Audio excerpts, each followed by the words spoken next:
Alright, today we are back with Rogue Trader. See what our sociopathic, villainous characters are going to get into, what hijinks we'll see. Alright,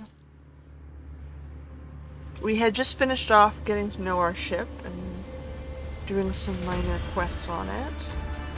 We're ready to start exploring the space the system, to find our missing navigator and engine seer, sorry.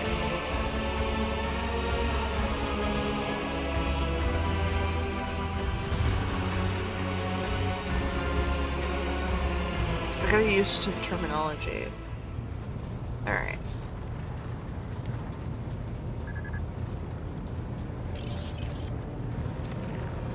So, we're going here.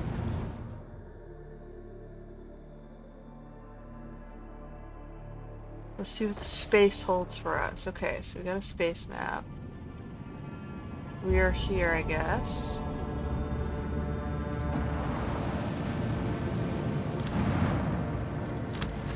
Scan the universe. Tithe grade. S111. We have no mobile extractors. Rycad Majoris added to the worlds. Okay.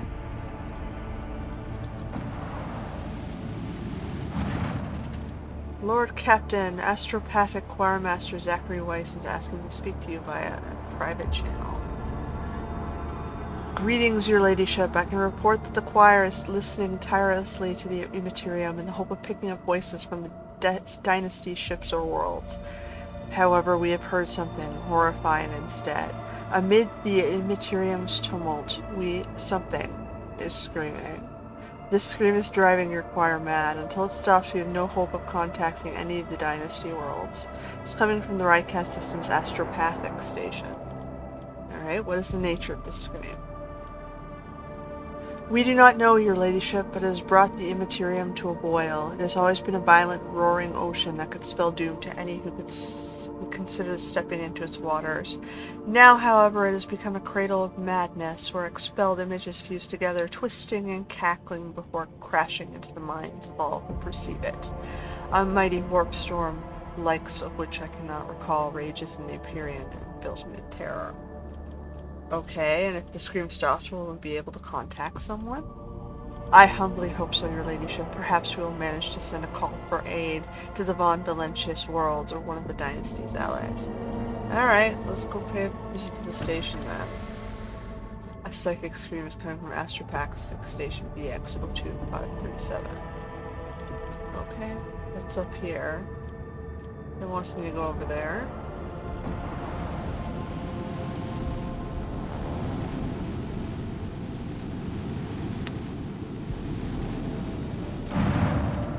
The astropathic station is dead ahead of the void ship. It is motionless. There is lifeless science across its box frequencies. Its lights are out. Even those who have no warp sensitivity can feel the presence of death. It is here, lurking in the shadows. All of this makes reading the reports of the ship's astropaths, who claim to be hearing an incessant ghostly howl emanating from the station, all the more disturbing. Okay, so let's deploy a scouting team. The enforcers offered their prayers and proceeded to enter the uncanny station. What they saw inside was monstrous. Astropaths upon their thrones, not quite here, not quite now, smudged, as it were, across time. Servants reliving their horrible deaths over and over again, only to be reborn out of ashes and blood into more agony a moment later. The warp manifests itself here, twisting the very nature of its existence. The main hall was covered in a crust of psychic ice. A green-robed, blind old man sat motionless upon a tall throne. He was quite literally embedded in the ice, yet he was still alive and screaming. Okay. So we'll send him. Choir Master Wise boarded the station in person and proceeded to the choir's hall. He stood silently for hours in front of a man frozen in ice and held telepathic conversation with him.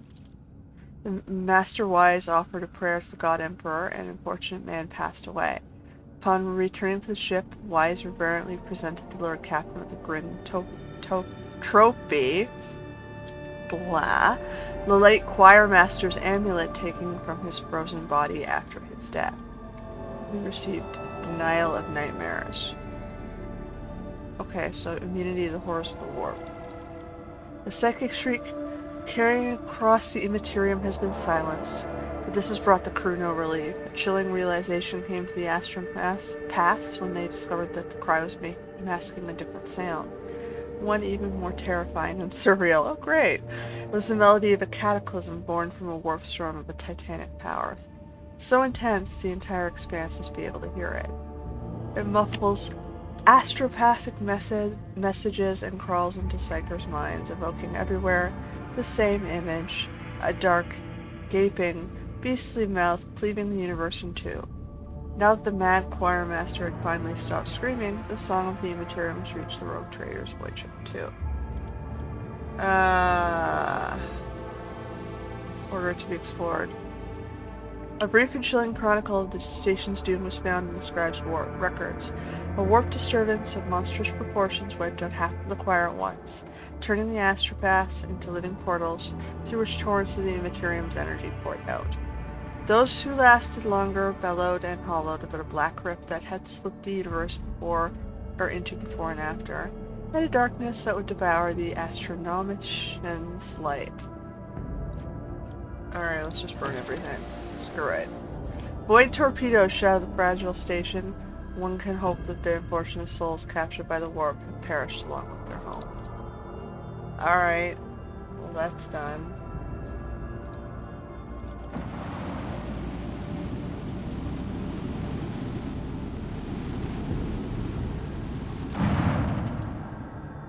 The void crackles to life and Master Helmsman Ravor addresses you. What we have here, Lord Captain, is not very noticeable, but there's a void ship sitting in the local asteroid field. It sure is quiet, like it's huddled up there on purpose. It's not like I'm surprised, the thing is more, scrap heap than ship at this point. Somebody sure went to town on it. You're registering critical damage to the hull and depressurization of several compartments. Oh, there is an incoming transmission now, too. Urats? The Vox transmission hisses and abruptly cuts to static. Do not require assistance. Peak, do not require assistance. Copy. The Vox relays a different voice. Keep following. They'll pass us by, won't they? Roar protects. Lord Captain, I'm told our augurs cannot determine the allegiance of the vessel. To be brief, this is an unidentified and badly damaged vessel within an asteroid field near the Raikati Philia colony that is refusing help, which, not to put too fine a point on it, has not been offered to them. Okay, let's establish communication and let the vessel identify itself. Yes, Lord Captain, the connection is established. Unknown vessel, we are receiving you. Identify yourselves. I repeat, identify yourselves. For a brief moment, the Vox only hisses and snaps, and then several voices at once start shouting over another. Do not tell him we are done for. This is Thunderfang. We are, one of the voice falters uncertainty and is replaced by another. A merchant vessel. Do you copy? We are a private merchant vessel. A merchant vessel. Oh, of course they are. Damn my stupid head. Where did I hear this name for? It's Thunderfang. Thunderfang, why can we not identify you?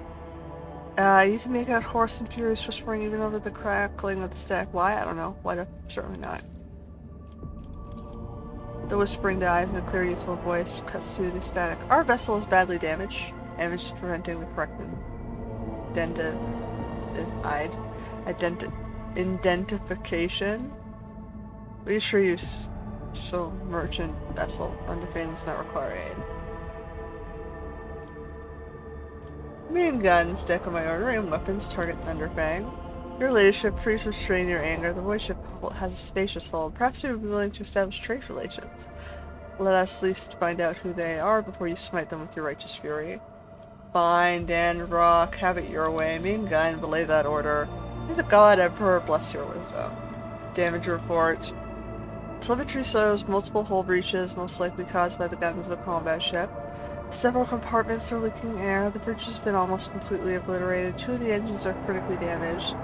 Some gave them a thrashing so solid they'll barely manage to limp away. Alright, Thunderfang, your vessel is badly damaged. What happened to you?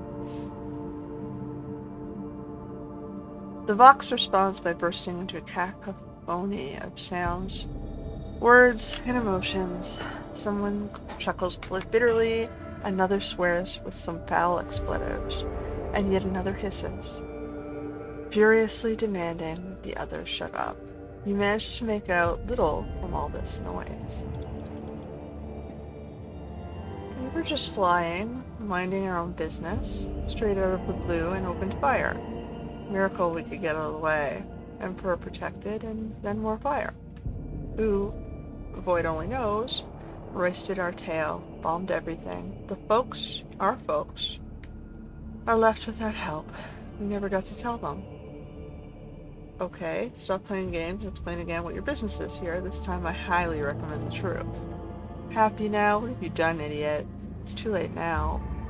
The Vox channel is again filled with the angry whispers of several voices.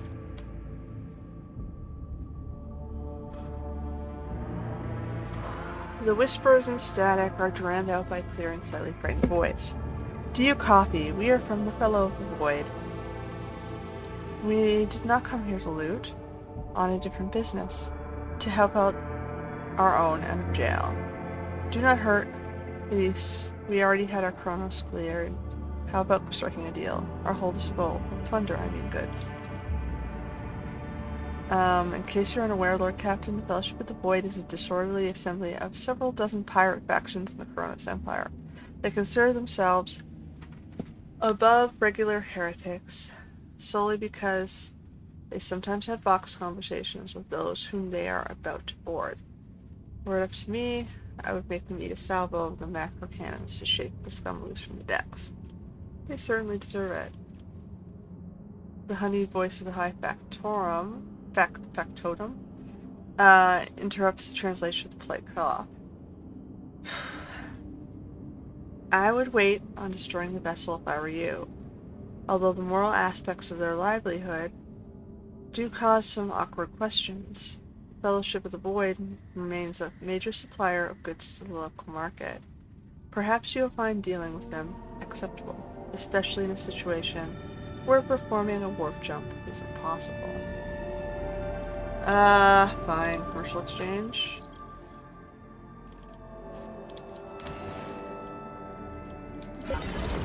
So I can pick all these things.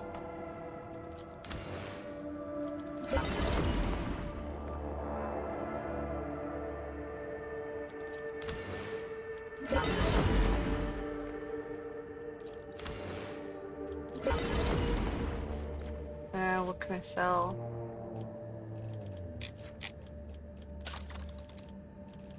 So he wants heretic trophies?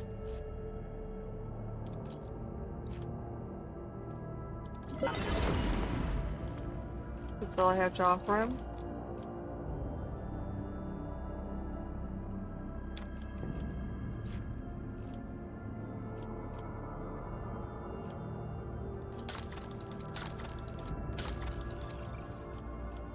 Okay. Profit factor 10.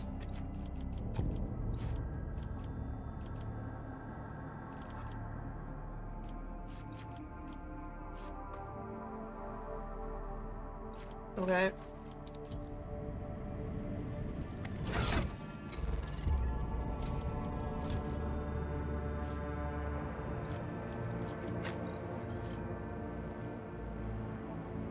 Seems better than what he's got.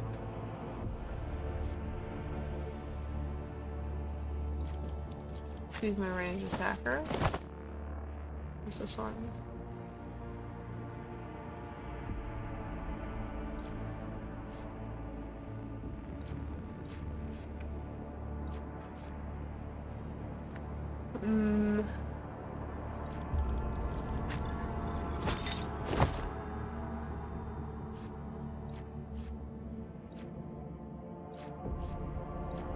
Okay.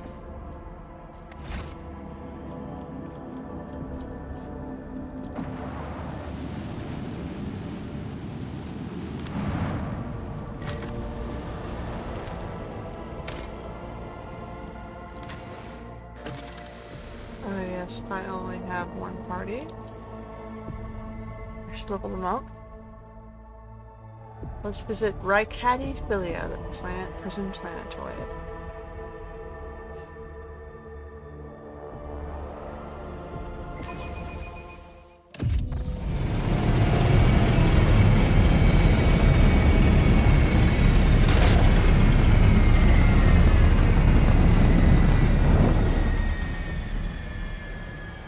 Alright. Looking for trouble.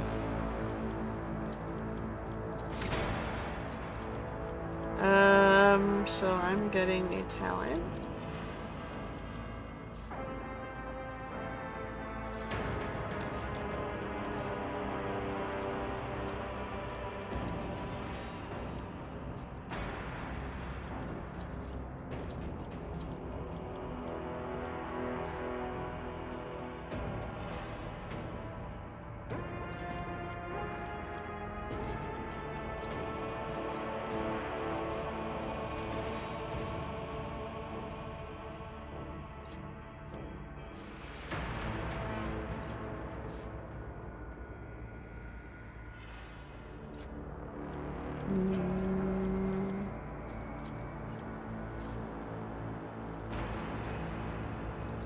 Let's do cover protocol.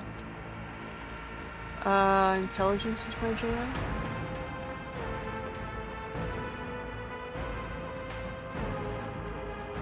Or perception.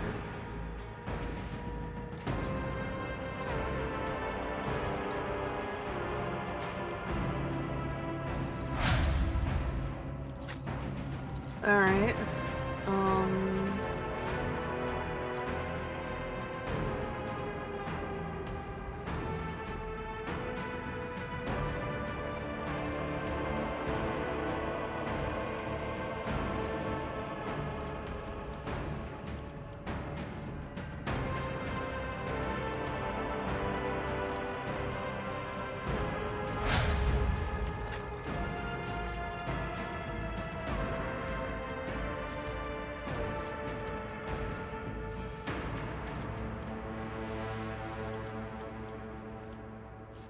Use perception.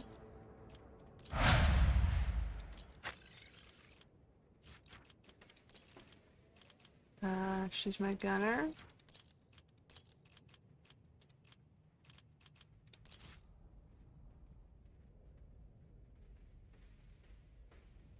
Oh, that's if people are in the way. That might be useful. If she does crazy team kills.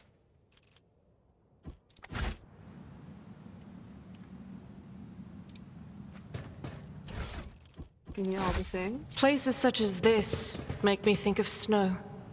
Pure and untainted by human squalor. Under the frozen light of a star that illuminates everything. To the very depths of one's soul. Hadid. There's money to be made. This ocular implant was a worthwhile investment. Affirmative escort. Everything was calm on my end. Vicari out. Ah! Your ladyship, 1,000 pardons if I addressed you improperly. Have you come on behalf of Governor Medina, or are you here on other business? If it's the latter, you ought to know there's a riot at the local prison. It's quite dangerous here. I'm rogue trader Rin von Valencius. Now introduce yourself. At once, sir. Ma'am. Captain Raquel Vicari, servant of House Winterscale and pilot of the shuttle, it's an honor to be greeting her ladyship on the orange ships. What happened here? There's been a prison riot on the planetoid. Sadly, it's been led by the prison warden himself, the Honorable Anthagon Castaglia. Ugh, you must need like a degree in linguistics to read half these names. He has allied himself with the rabble that he himself was supposed to watch, and declared Ricadiphilia to be independent of the authority of the system's lawful governor. I came here as a shuttle pilot alongside the Honorable Idbane Winterscale, son of Caligos Winterscale, rogue trader, vanquisher of Xenos, forever triumphant over the enemies of humanity. She details, enunciating every word of her overlord's title. The young Lord Winterscale wishes to speak to the warden personally. The Honorable Lord means to put an end to this lawless treason. He and his escort left to meet with the insurgents, while I was ordered to await their return. Yvain. One of his distant younger offspring, yes. That's as much as I know about him, which means he hasn't distinguished himself in any meaningful way. Okay, what about the planet? The only settlement on Raikadi Philia is a penal colony. The prisoners work in the mines and the domed quarries. They mine sulfur, serum dust, and sand, which is then melted down, a rather nondescript place, or so it was, prior to current events. So the warden himself is spearheading the riot. Yes. No one expected this. Master Castaglia is a nobleman from a respected governor house and a vassal to House Winterscale. And all of a sudden, he proclaimed that Raikadi Philia was now his personal domain, and that the prisoners were his subjects, and that he would never bow to anyone again. It's pure heresy. I take it they're looking forward to a diet of sand and gravel. What kind of madman would start a revolt on a barren rock? Yeah, if you're dependent on supplies from outside sources. Why would young Winterscale have felt the need to parley with the dissidents? It's a personal matter. Master Castaglia, the seditious warden, is Lord Yvain's childhood friend. When my lord heard of the riot, the news saddened him greatly, and so he rushed here without delay in hopes of bringing his old friend to his senses, no doubt. The first Winterscale in my memory prefers to talk rather than shoot and slash. She smiles slightly. You're quite right. Young Lord Winterscale is not his father's shadow. If he is determined to save his friend, he will try to do so, no matter what obstacles get in his way. Okay, I'm looking for Heinrich von Calix. Unless it's one of the prisoners or guards, then it seems unlikely. There are no shuttles in working order other than yours and mine. There's nothing anyone else could have used to reach this place. Okay. Is there anything else I should be apprised of before I set out? Some of the rebels have pulled up in the barracks. I don't know how many, but given that this is the only way through to where negotiations are taking place, I would expect heavy resistance. Please take caution, your ladyship. Lord Winterscale's guards mind the entrance, so that the rebels couldn't get to the shuttle. Okay, let's go then. The woman freezes for a moment before asking hesitantly, Your ladyship, if I might have a minute of your time, I wouldn't ever have dared to trouble you with such a personal matter, but the situation... In any case, have you been to the capital of Raikad Minoris yet? I wanted to ask if you saw a man there, a communications officer by the name of Jaspar. What's your relationship? We're engaged, your ladyship, she declared somewhat bashfully. I have not been to Raikad Minoris and know nothing of this officer's fate. That's a shame. May the Emperor keep that fool from harm. Thank you for your time, your ladyship. I don't dare delay you any further. Good luck to you, your ladyship. I will contact Lord Yvain's party over box and inform him of your coming.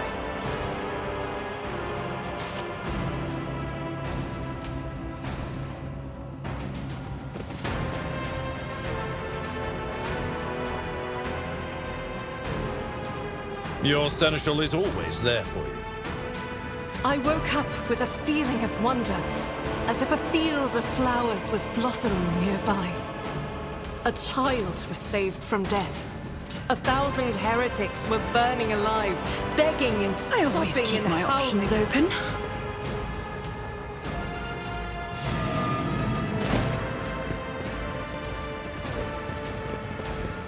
Alright, here we go. See, right there. Idira, is there something you wish to tell me about? Namely, the mess in the wardroom last week.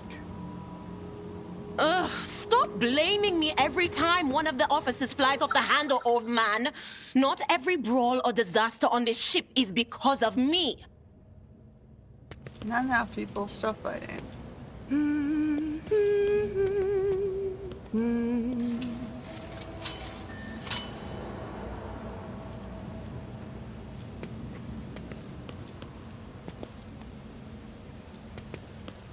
Duty prevails.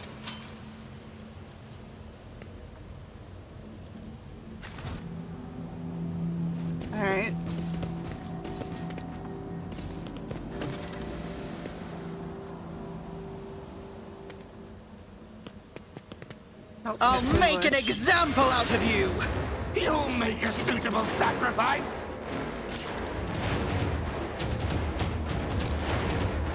Oh, let's start the battle yet. Oh, I got ambushed. I don't have a choice.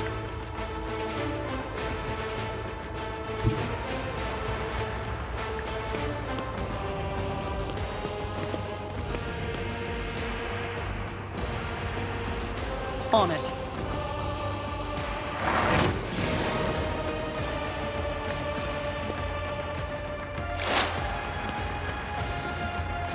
It's as good as done. You never stood a chance.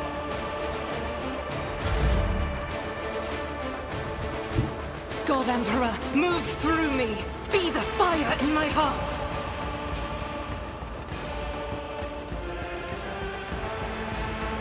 I'll do it. I'm on your side, remember? Oops. I should have done this first.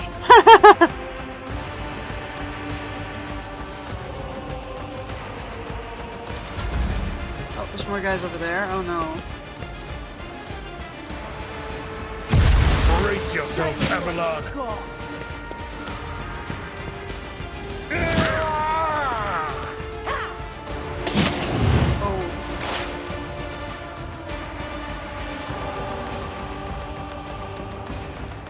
Anything else? Very well.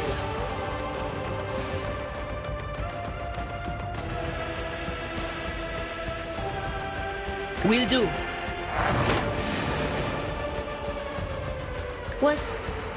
Was that you? Or anything else?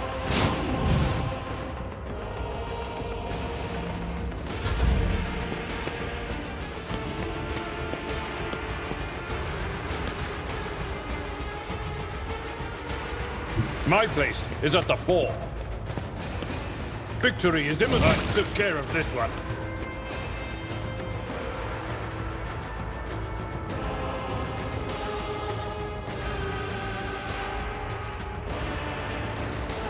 I will do my duty. Indeed. At your beck and call.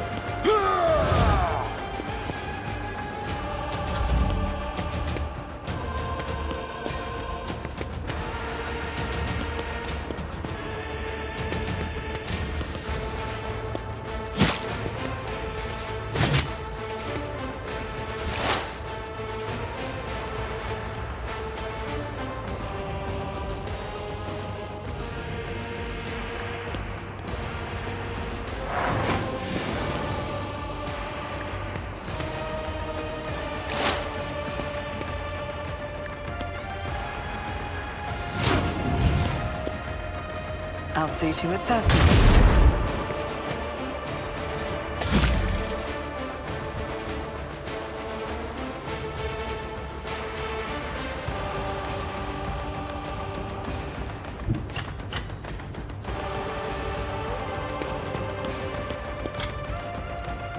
Faith without deeds is worthless.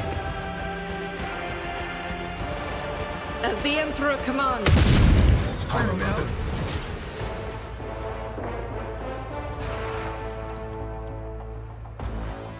Injuries will not slow me.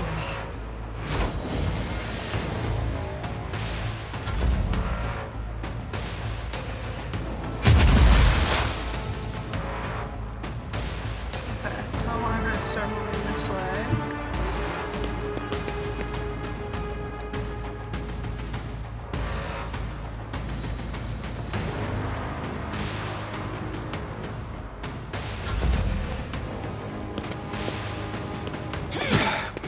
Just a minor setback.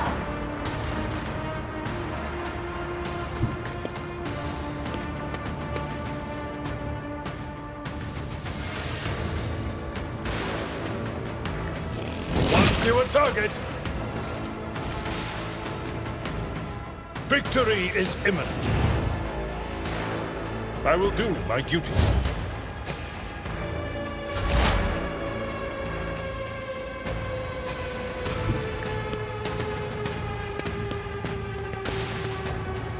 Who if not me? I'll see to it, personally. I'll make it happen. Your end was inevitable.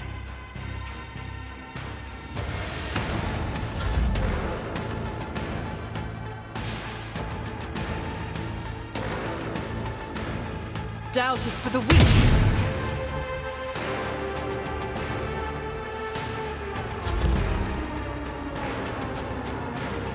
Fate shields me.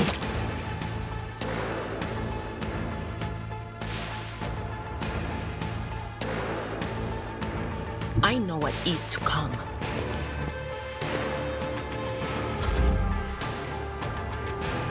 A tactically sound approach. Indeed. I took care of this one.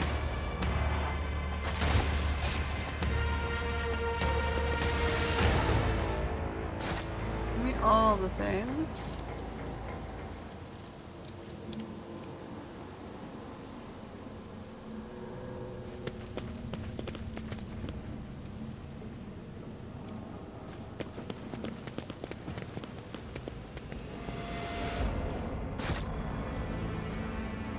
Always keep your eye on the prize.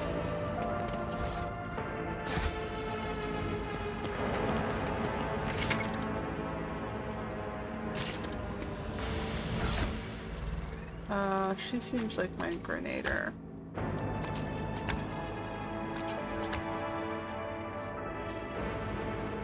Chainmail.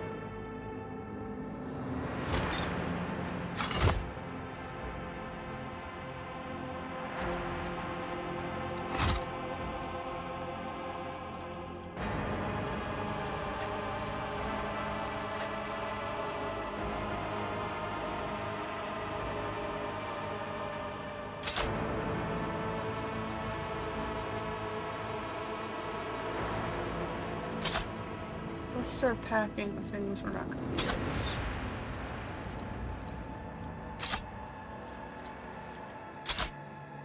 What's this one? Multiple charge? That is not the Emperor's will. Okay. Anything else in here? Aha. What's this? A diary. Lore. Rise to the top, Which I don't or feel get like left reading. in the It's gonna dust. kill my voice if I do too much reading.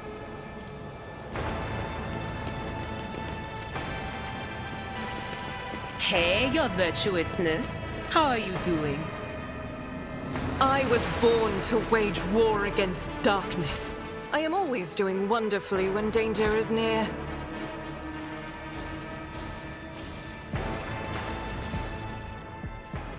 More lore.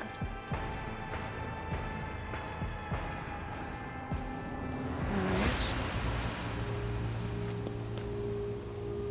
So someone clearly went insane here. I always have a backup plan.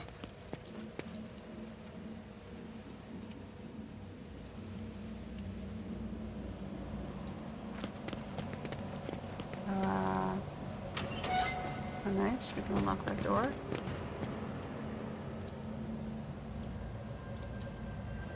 Success We is the only outcome I accept.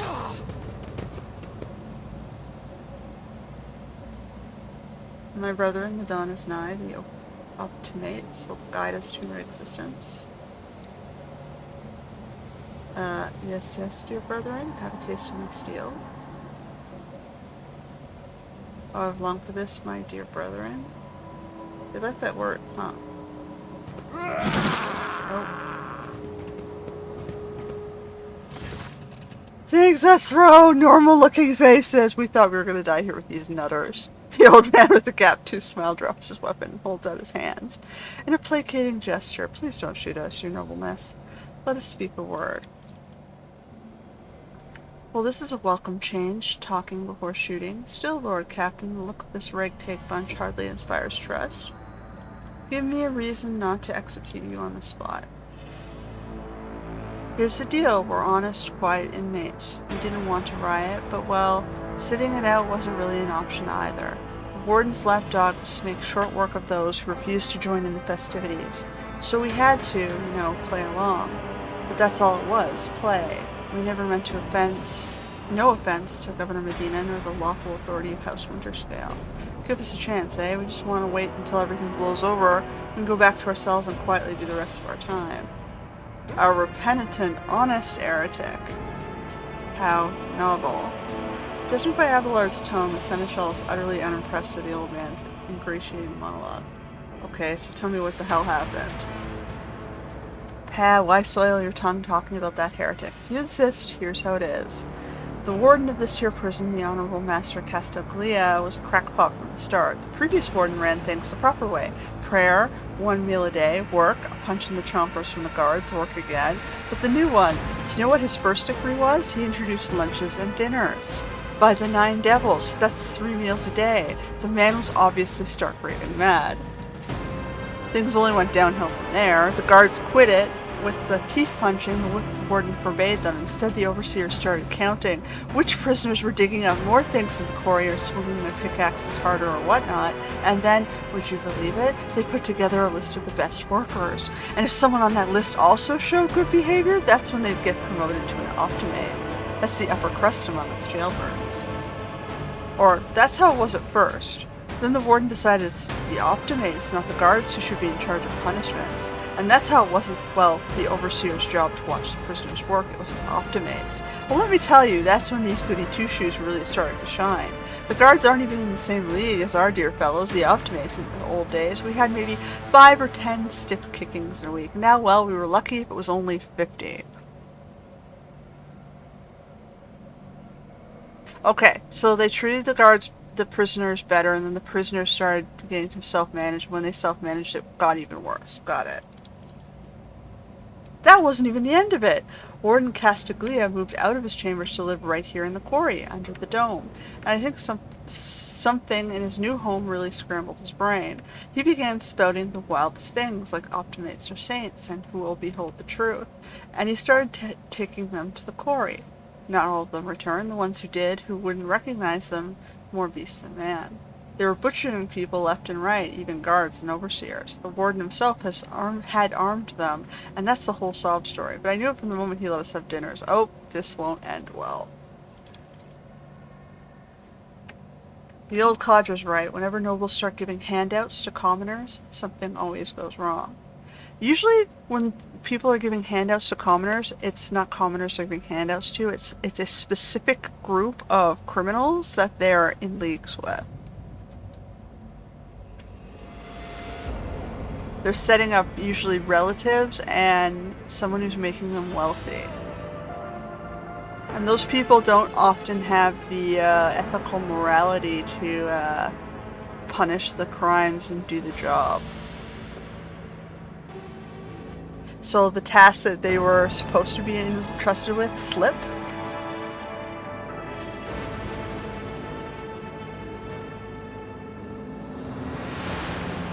Because they're no longer doing the job to get the perks, they're getting the perks for free, right?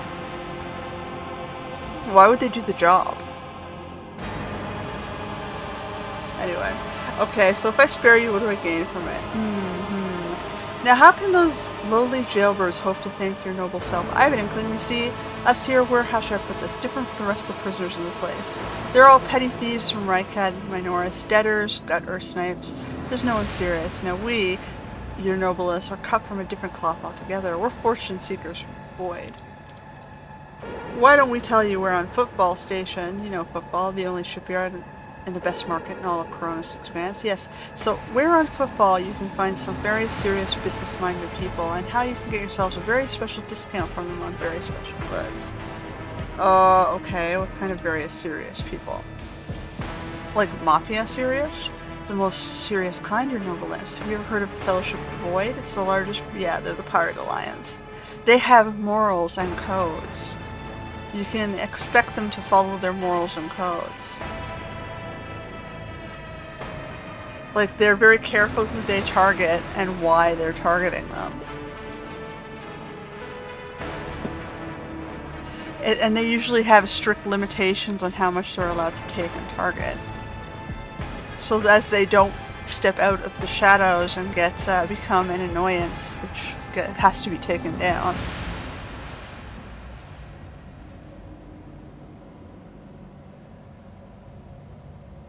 Anyway, the most serious kind, your nobleness. We've heard about the Fellowship of Voids, Lars Perry Alliance, and Expanse. There's no leader, of course, but there are some terribly serious captains who decided that cutting each other's throats over loot was, well, what do you call it, counterproductive? But cutting throats together, now that's anti-counterproductive. And well, their joint efforts leave them with an excess of spoils, so they need to dispose of it somehow. And yeah, and I, your nobleness, just happen to know someone who handles such kinds of dealings on behalf of these very serious people.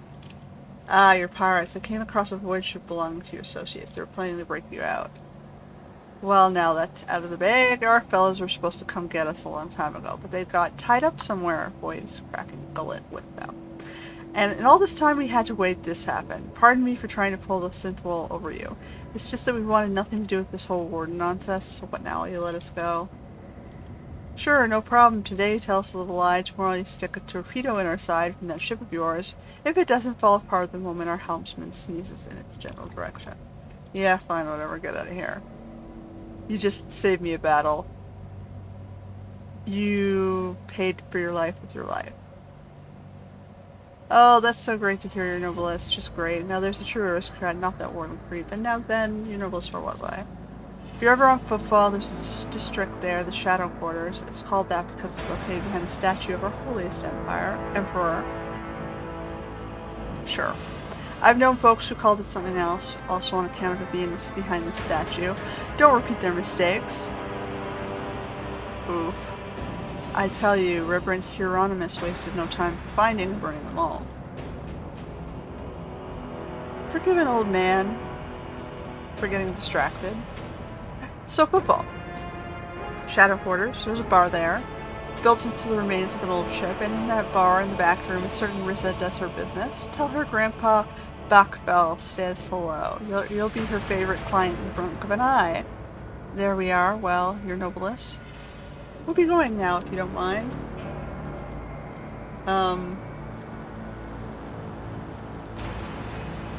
Okay, so he's a heretic. I can take him out in the name of the religion.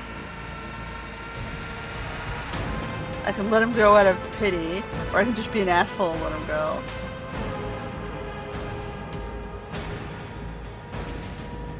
I can pardon him and let him join my ship. Whatever, just go. This is unwise, clear captain, most unwise. Will do, your noblesse. Whatever, I don't really give a shit.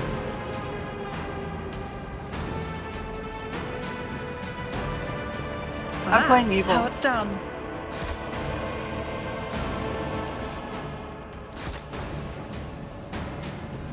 Okay.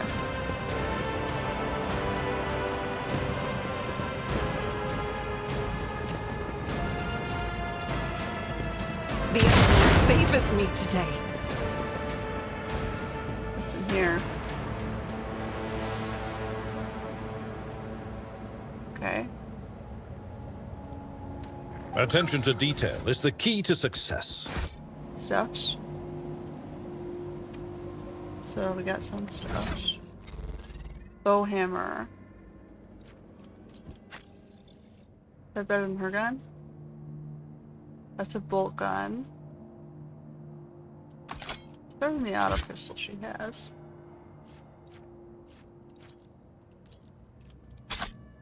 What do we got here? Sniper rifle. That's what I'm using, right? It's not better than my sniper rifle. Laser gun. We have a flamer. Keep the knife for now.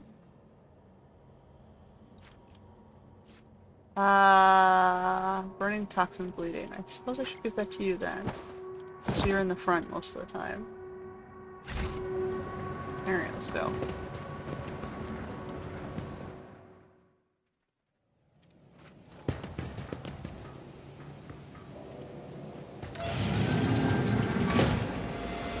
Keep your wits about you.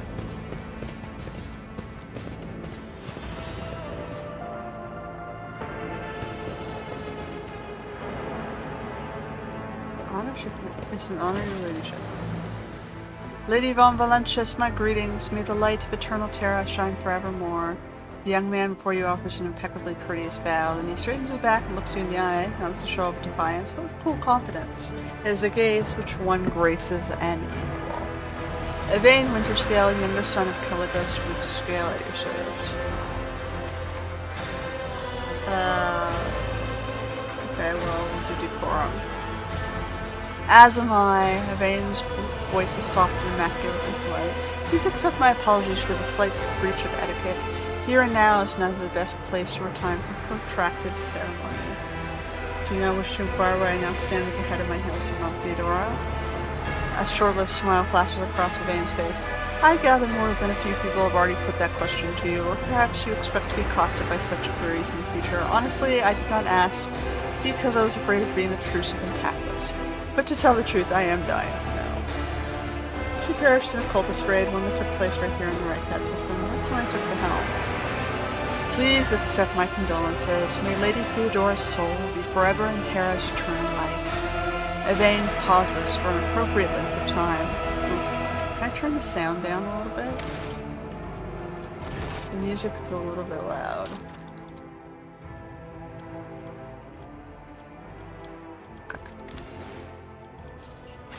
Okay. So you're still new to your status, and yet you have not had your Magnae Sessio, I presume. How fascinating. I do not believe I have ever had the fortune of meeting an individual with a fate so compelling as yours. I hope that one day you may grace me with your presence under more civil circumstances, Lady von Valentius. There is so much I wish to ask you about. You yourself are the son of a rogue trader, are you not? So what is it about me you find so fascinating? Well, my father has ruled for an exceptionally long time. He has already outlived 3 of his chroniclers. I would be far more interested in speaking to someone who has just recently acquired their first taste of power and responsibility. Besides, to be perfectly honest, Yvain appears to be slightly embarrassed. I'm not exactly Caligos Winterscale's most favorite descendant. I could count on one hand the number of times I have had meaningfully long conversations with my father, and for half of those conversations we exchanged messages through an astropath. I think it prudent to say I've not exactly been lavished with the attention and insight of a rogue trader. Well, it will be so refreshing to at last converse with another commensurate pedigree and not some lowly servant of commoner. Of course, I hope my company will not disappoint you. Is there anything you can tell me of the Navis Nobilite station in this system? I know more than most, but less than one might expect. Our navigators are true recluses. Yvain stops for a moment and glances forward. You can see he is aching to continue further into the prison, but he suppresses the urge to rush off. Okay. Eurek 5 station is the sovereign demesne of Navigator House Orselio. As I said, they are remarkably reclusive, unwilling to interact with anyone, even the system's governor. Yvain pauses. However, House Orselio has a direct agreement with House Winterscale. Several navigators of the house serve on my father's ships. That is why I was granted personal access to the station for emergency situations and important negotiations. I have been to the station twice. Alone, it is the master's demand that even guards and servants be left on the shuttle. By the throne, it is a bizarre place. Inexplicably, my emotions would shift from sudden trembling to carefree jubilation. For what reason, I cannot say. That station was far from uplifting. Every servant who tended to me there had their tongues amputated. Okay, well, I doubt such details are of interest to you. Once we are done here, I can try to contact the station and request access for you as well, but I am almost certain it will be for naught. Allow me to use your access code. My navigator is dead. If I find a new one, the very first warp jump could spell disaster for my ship. As a nobleman in the sky and a rogue trader house, you're obliged to aid me. There is a long pause. Yvain peers at you, weighing something in his mind. Eventually lifts a sigh. It is an onerous task, trusting someone at first glance, but I have a good feeling about you, Lady von Valentius. After all, people in our position can afford to be candid with one another. Absolutely not. They absolutely cannot. The Lord mutter is barely audible. Lately, the Orselios have been acting even more strangely than usual. They changed their access codes with unreasoned frequency right before I left for Rykati, Philia. My comm link received a message. How can a blind man see the starry sky? I presume it is the new passphrase. It is of little help to you. You have my apologies. The navigators are a peculiar breed. Adira leans close to you and whispers in a conspiratorial tone. Lord Captain, while he's being all nice, why don't you ask him if you can borrow a few teensy planets of his? And later, if he asks for them back, you can just say you can't remember where you left them. Trust me, it works every time. Let's discuss the matter at hand. You're here to end the riot, are you not? Yvain's expression is grave. Indeed, it is a personal matter, if you will. It is not simply because this incident occurred in a system that belonged to my father, the prison warden, and he used to be a close friend of mine. Once, I wanted to give him a chance to come to his senses, lay down his weapons, and stop this senseless uprising. So nobody thinks this kid knows what he's doing. Got it. At one point he was trying to... Yeah, the warden is clearly not of sound mind. At one point he was trying to manage the inmates by offering incentives and even days of rest. What utter madness. Incentives of leisure, you say? That sounds like Beyond, I know. For a long time, as long as I've known him, On has always been a thinker, a dreamer even. He would dig up these ancient books, studying societal models and theories. He was obsessed with ideals. There are priests within the ecclesiarchy who would call it heresy to view the society of an imperium as anything but perfect, however. I believe that On only wanted what he thought was best. No one respected him, and they basically bullied him and took over his racket. Got it. I wish I know where that road had taken him. Yeah, I've known a few dreamers like that myself. They always want what's best, but somehow it always ends in heresy. Back in my world, there was a big shot who was really into dental hygiene. To spare his people from pain, he started pulling out all their rotten teeth. But he got carried away and started pulling healthy ones too, sometimes along with the job. Preventative care, he called it. So a mob of toothless servants ended up tearing his kindly head clean off. It was preventative too, you see. That little noggin of his was rotten through and through. Yeah, every time you put an unethical person in a position of power, they use it to be unethical and make things worse.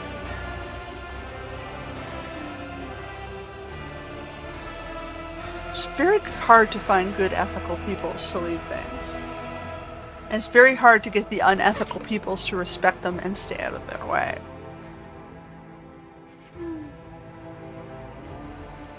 Anyway, rebelling against lawful authority is heresy, extending clemency to heretic. Are you in your rightful mind?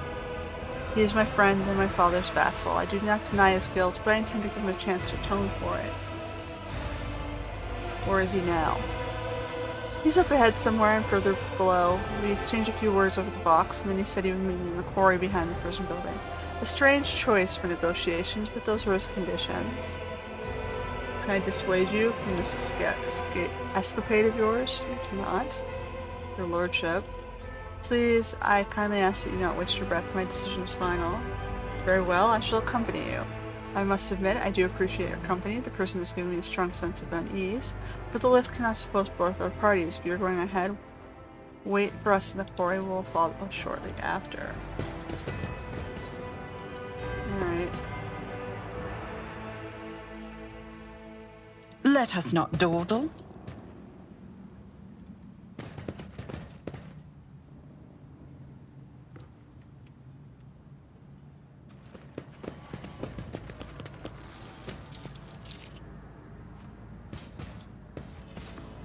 What is this?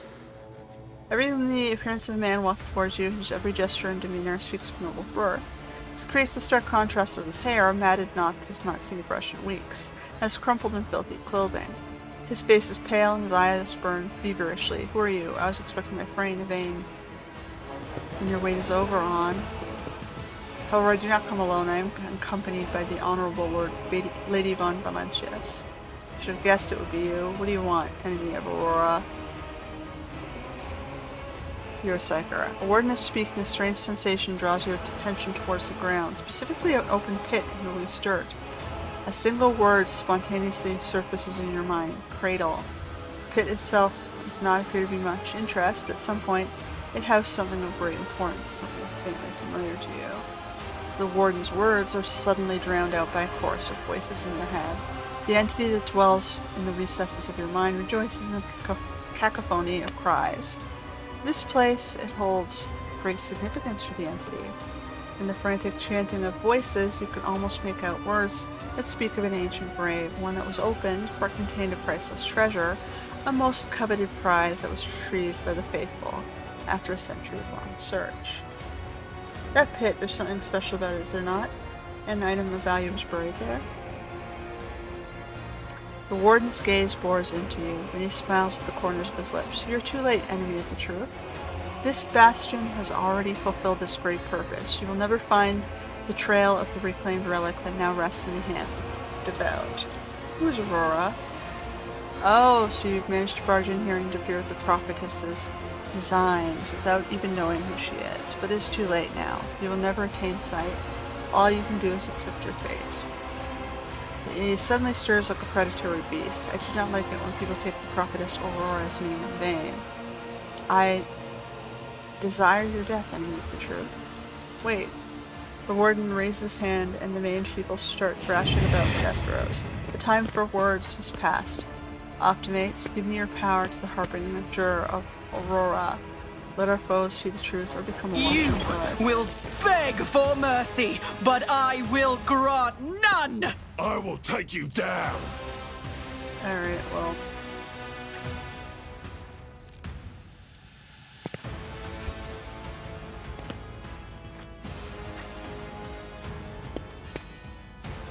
Let's go. Stay vigilant.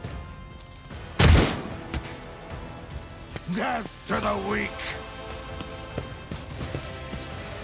Ah! Out of my way! Out of my way! Well, they're gonna be useless allies, huh? I'll see to it personally. I'll make it happen. It's as good as done. You never stood a chance.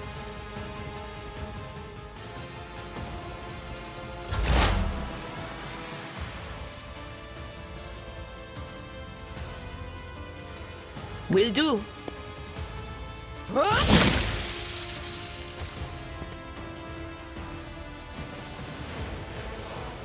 Anything else?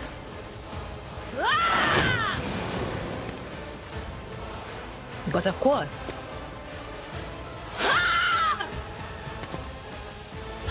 Let's make it quick! Death to non-believers! Oh boy.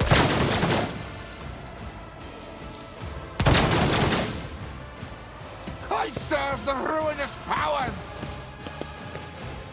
Ah!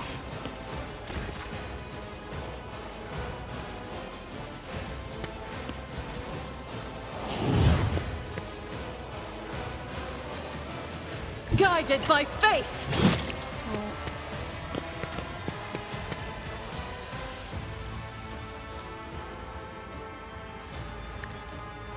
You, my emperor! None can escape the emperor's judgment.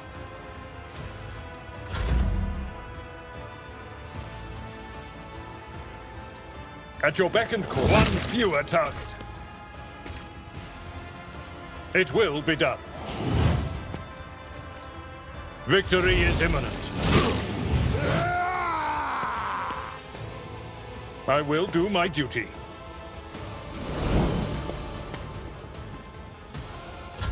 I serve the ruinous powers.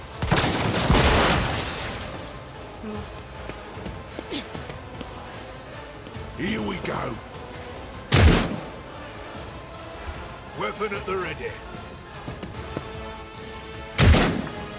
Absolutely useless, guys. Hold on.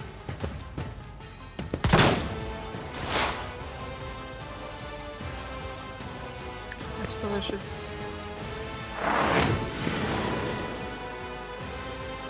On it. I'll make it happen.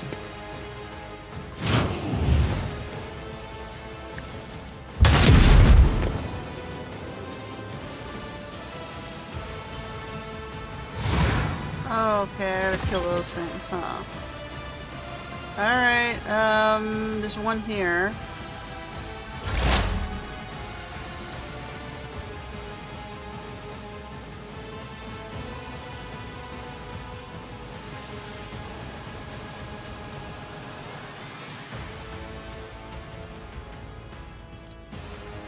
There's one there.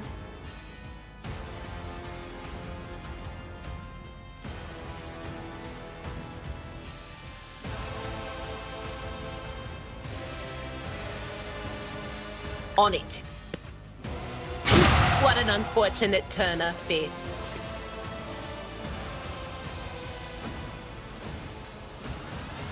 Anything else?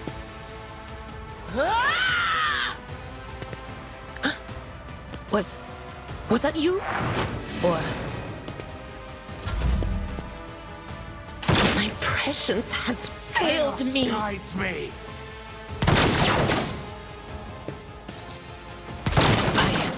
I feel cold.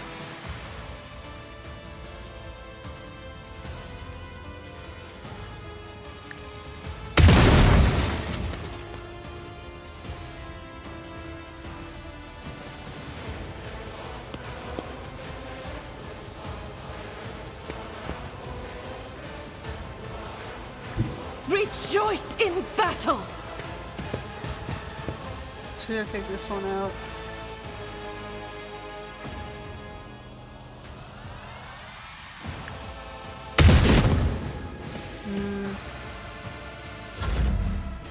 Okay, so Abelard's the only one with healing.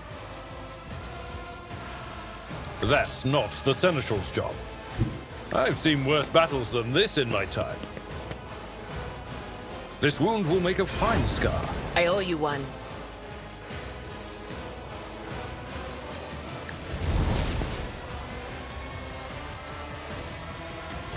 I am your doom! Yeah, draw fire Let's out get there. to it.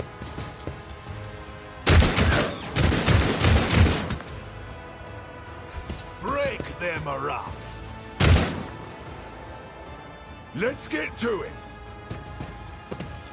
Out of my way.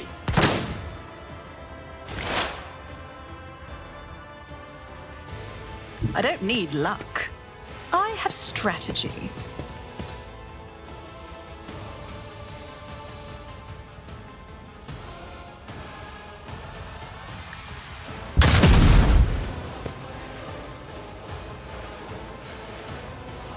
All right. Who, if not me?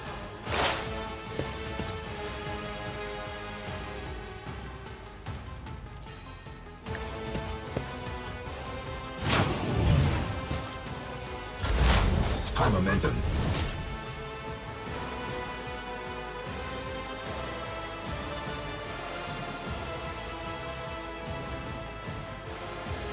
There is movement in the Empyrean.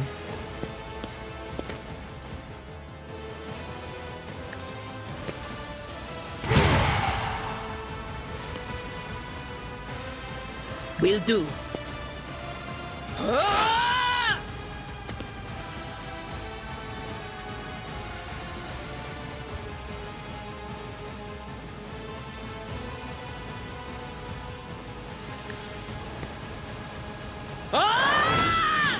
Does it stack?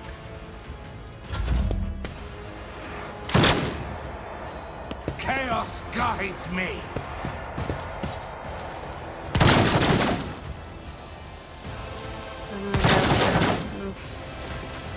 Okay, well, she's trying to take this out. I will bathe this battlefield in righteous fury! As the Emperor commands, I act.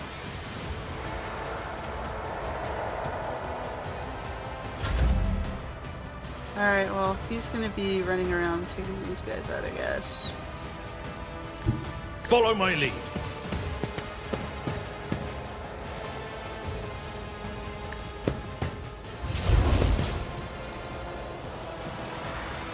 Indeed. See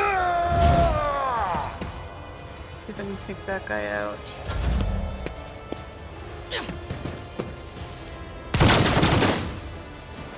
Let's make it quick. Wow, My you actually head hit something. strengthens me.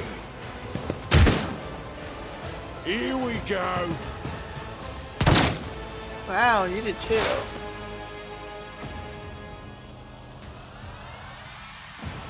It's as good as done. I'll make it happen. Almost dead.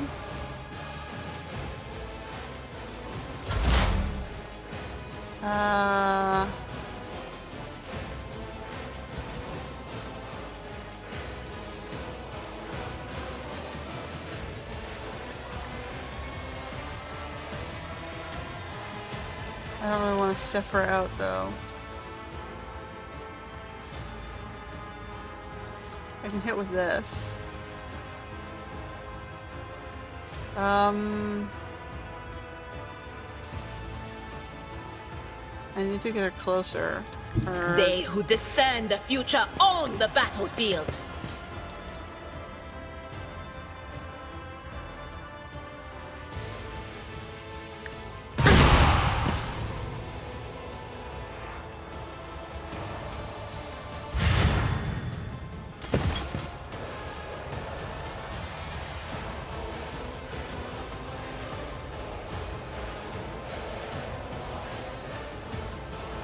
On it.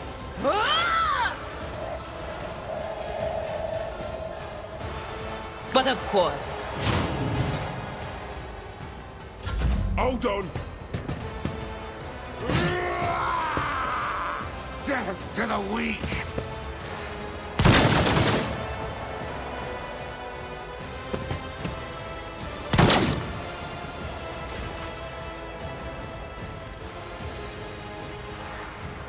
Faith without deeds is worthless.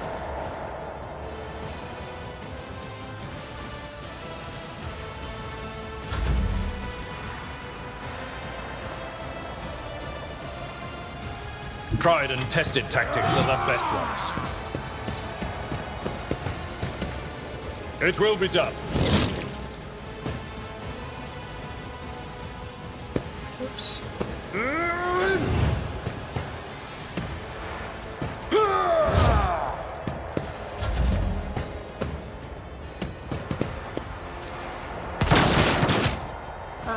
Let's get to it. Thank you. Follow my lead.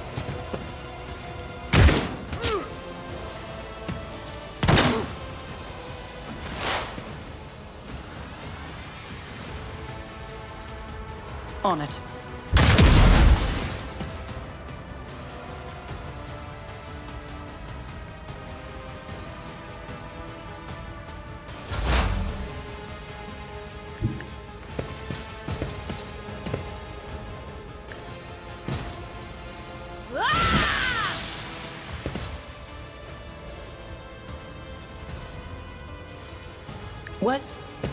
Was that you? Or... Will do. Let's get to it.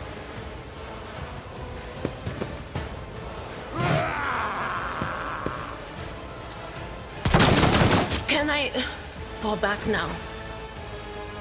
She's working on it. She's just not the most effective at this. As the Emperor commands, I act.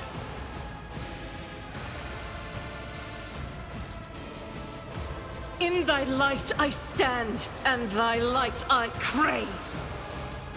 I'll do it. Oh, good. Doubt is for the weak. As the Emperor commands, I act.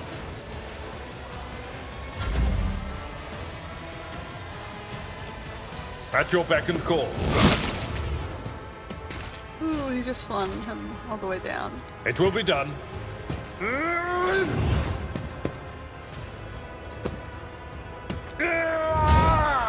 Keep tanking. Out my way. You have to spend a corner to deal with. Follow my lead.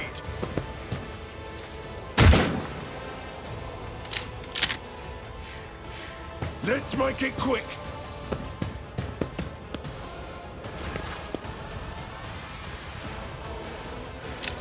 Reload. Really?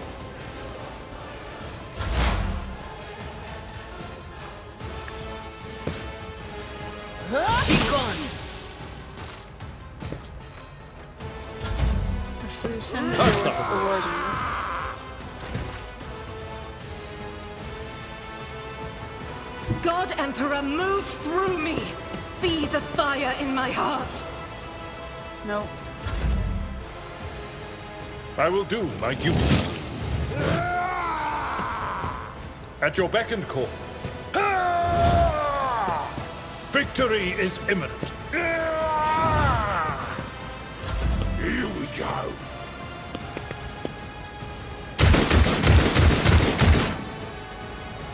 I've pretty much Stay finished them vigilant. off for you. Just do the last hit. Or not. Hold on.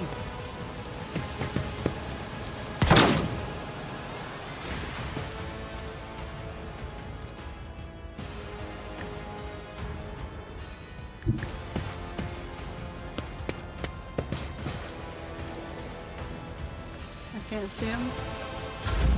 High momentum. What is this foreboding?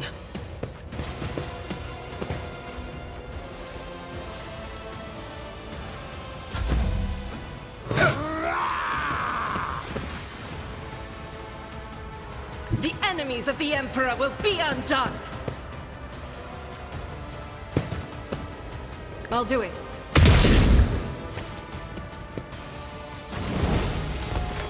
We are the spearhead of the Imperium. Grab his stuff. Everything here must be purchased by or on. What have you done? Curious indeed, what has he done here? I do not know, nor do I want to know. These ravaged people, these strange blacks, all this talk of Aurora, there are abundantly clear signs of lunacy and heresy. I wish I could understand how a man I knew came to be this way, but one should not peer into the abyss. Got that right, the abyss happily swallows up wretched commoners and polished aristocrats alike. And it likes naive idealists best of all. Adira smiles bitterly at Bane before turning her gaze to the remains of his former friend. Sure, you want to come aboard?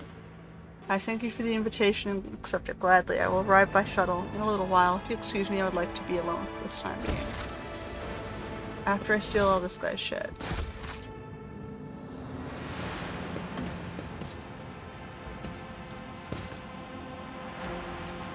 Light of terror, guide our way. Is there money to be made? Loot all the bodies.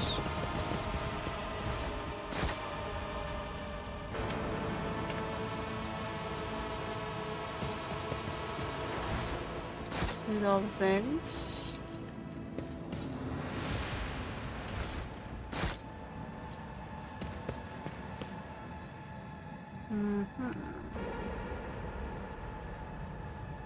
There's a door back there. Stuff. Oh.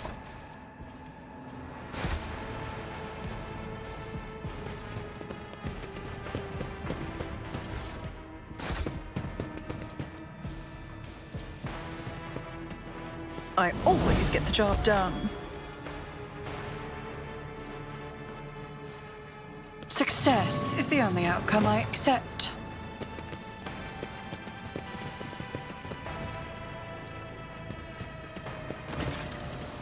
Okay. Your eye is drawn to shards of enormous lens scattered around the broken device. First you're uncertain as to what troubles you, but suddenly the realization hits you. The glass shimmers in a unique way, just the same way as the shards of the unknown broken object you found near Theodora von Valentius's desk.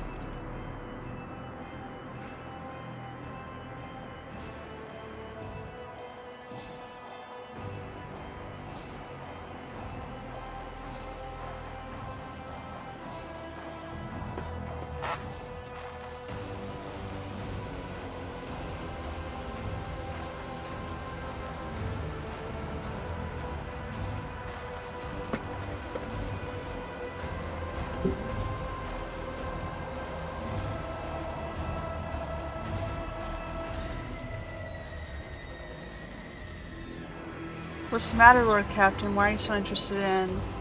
Abelard trails off when he notices what you were looking at. He instantly makes the connection. By Imperial Saints, it can't be. I see it too. Whatever this thing in her study was, it was made from the same material as this junk. What? Abelard is at a loss for words. He takes a moment to collect himself, and all at once they start pouring out in a hasty sputter. It's a mistake. Slander meant to blemish the good name of a person who is now dead, and cannot even defend herself. First these minions of the archenemy murdered Lord Captain Theodora, and now this cannot be tolerated. It will not be tolerated. Come on, Abelard, remember what she was like? Adira's smile betrays her grief, but at the same time is strangely knowing, brazen, assertive.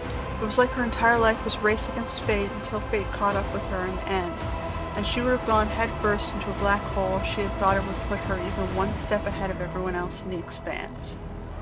If we could just find out what she was keeping in her desk and why she went to get it during the attack.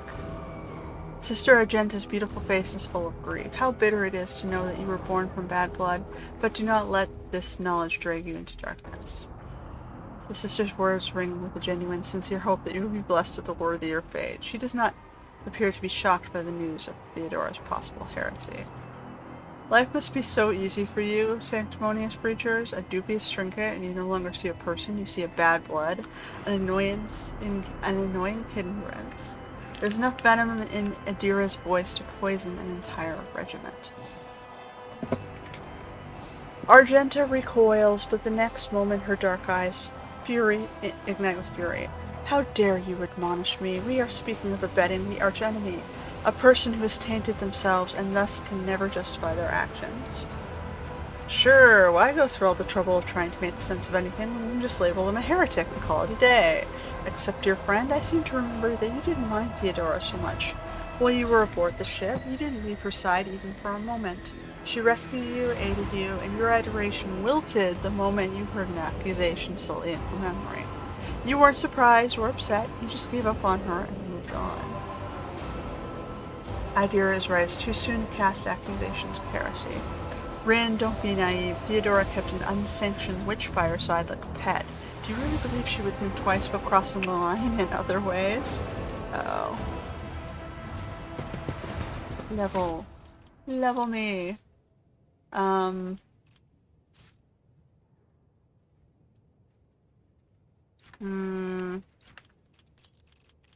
Should I give myself pyromancy now?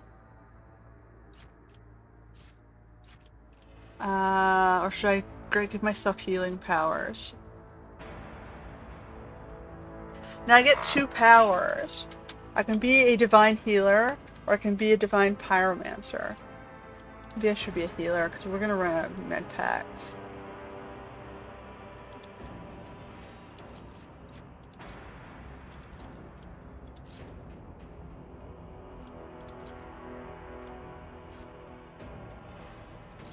I can give myself more logic or tech use, or medikai.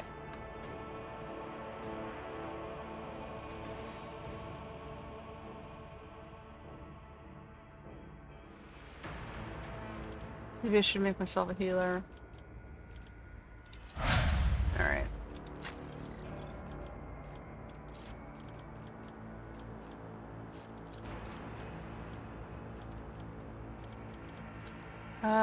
Okay, so what do we have?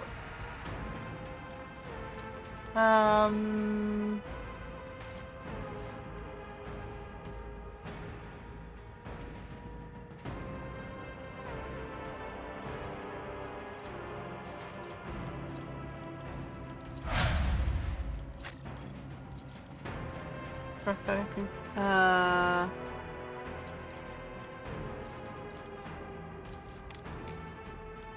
I need Psycho Terminus.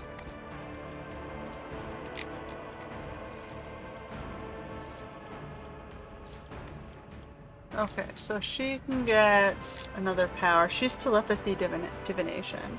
I'm divination biomancy.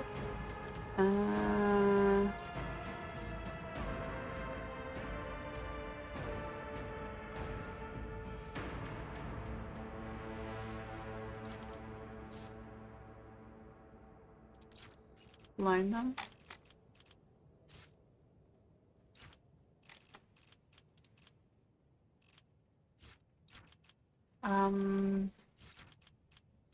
She's the warp lady.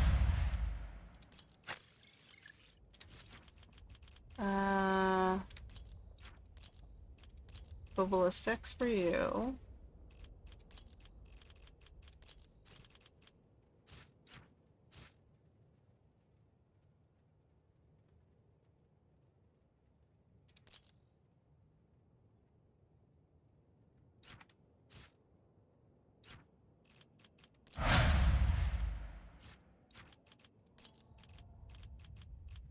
Okay.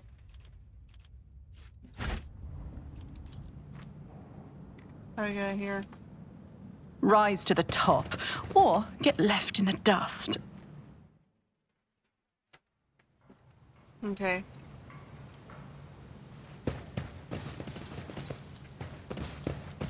Go through this way. It's faster. Oh, we didn't grab this for this. I saw it. What happened there? Oh, it's his head. Okay. I always keep my options open.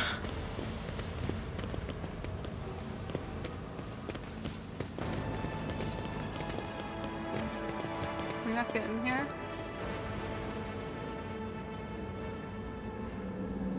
I guess not.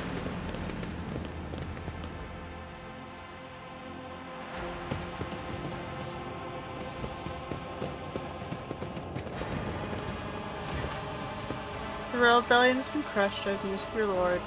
Is Lord Winterscale alive? Is he alright? He's safe and in one piece. I shall receive him as a guest in my ship, so ready to shuttle.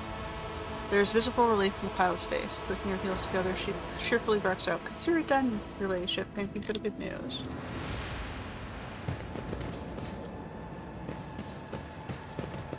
I always have a backup plan. Oh, we have to collect all this stuff.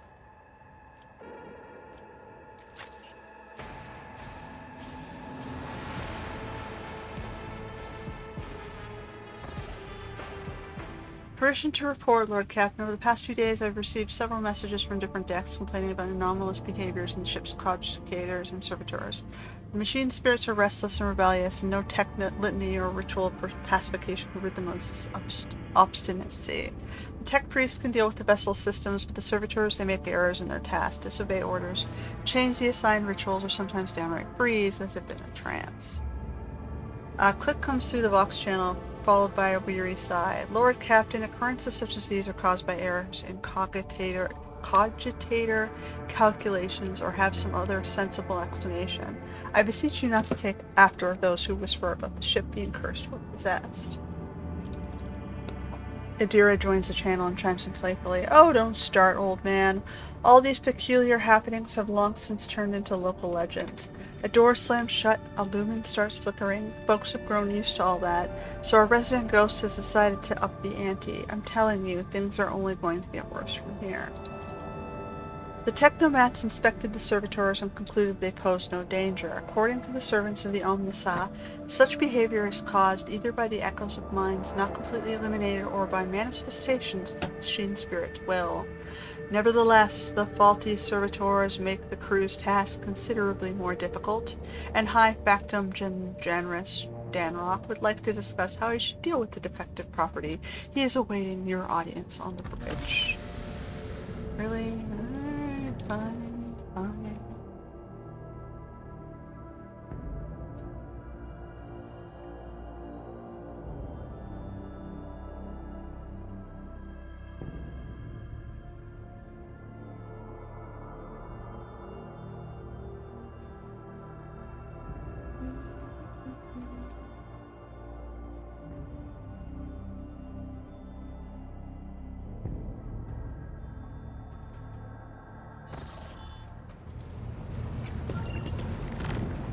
What do you want, man?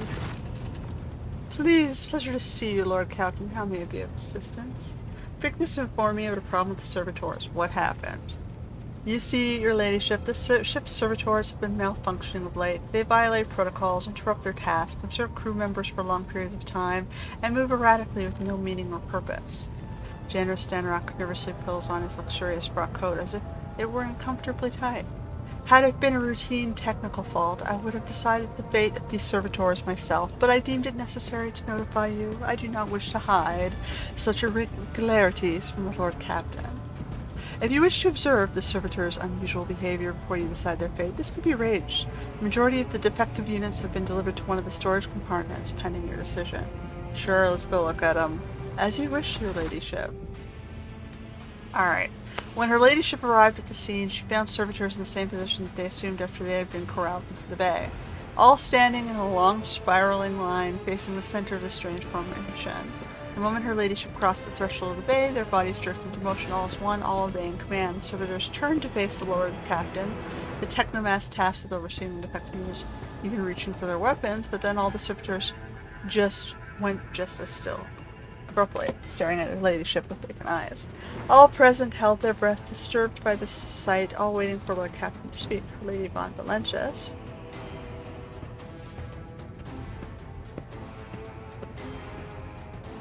demanded a report on the defective unit status from the technomats. Technomats' long-winded and detailed report could have been summarized in a single key point. Despite the servitors' abnormal behavior, they were still capable of carrying out the tasks, and therefore the circumstances did not call for their termination. All present within held their breaths. Okay, we'll take a step before the servitors. Each one of them stepped towards the Lord Captain in perfect unison. They mimicked her movements with frightening precision. The rogue trader halted in place. After a moment's thought, waved her hands, and the servitors just synchronously repeated the gesture as well.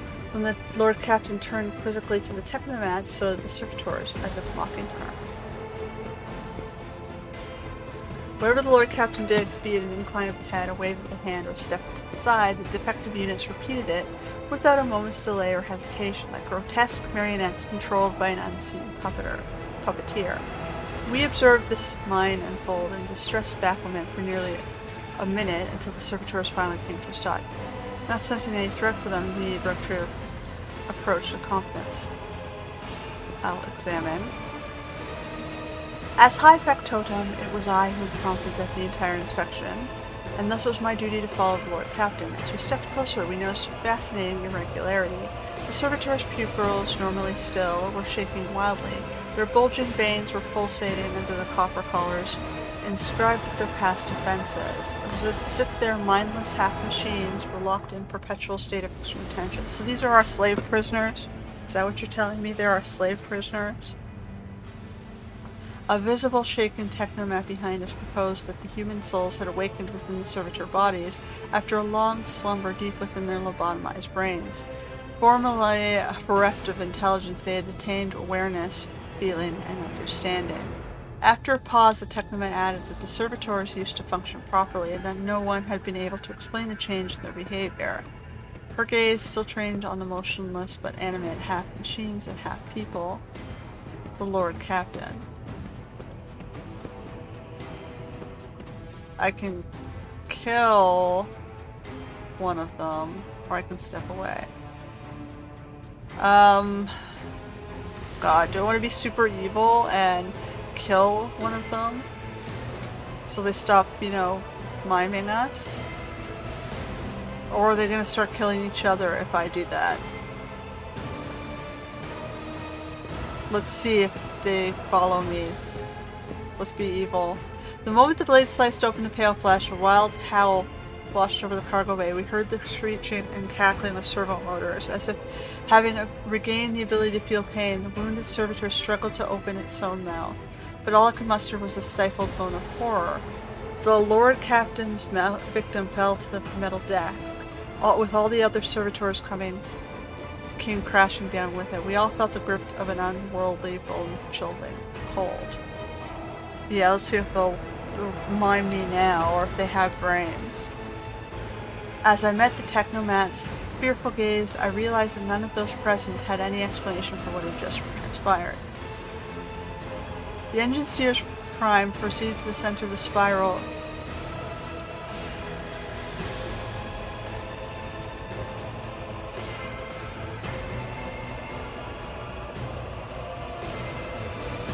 Okay, so the one at the center was leading the others. The engine steer. Okay, so this tech phenomenon warranted comprehensive study. Further investigation has been rendered impossible. Perhaps it was a trick of my imagination, but I thought I saw a semblance of sorrow in that gaze in that moment. Lord Captain, seemingly not attaching any importance to the situation, sheathed the blade and left the cargo bay without a word. Interesting. So, they were following the one guy I chose to kill.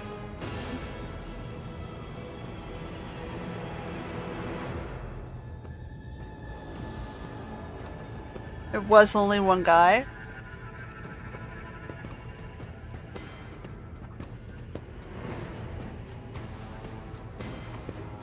Interesting.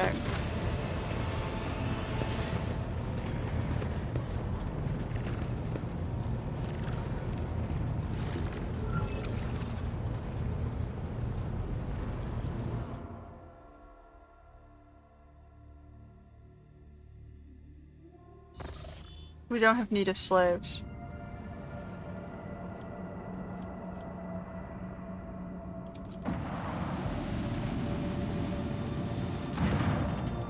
Lord Captain, sorry to disturb you. Victus pauses as if listening to something. It's pandemonium outside the bridge gate. One of the officers seemed to be demanding an audience with you in person. I think I hear Master Rosarian's voice. In any case, I want to warn you in advance. Alright, what's up?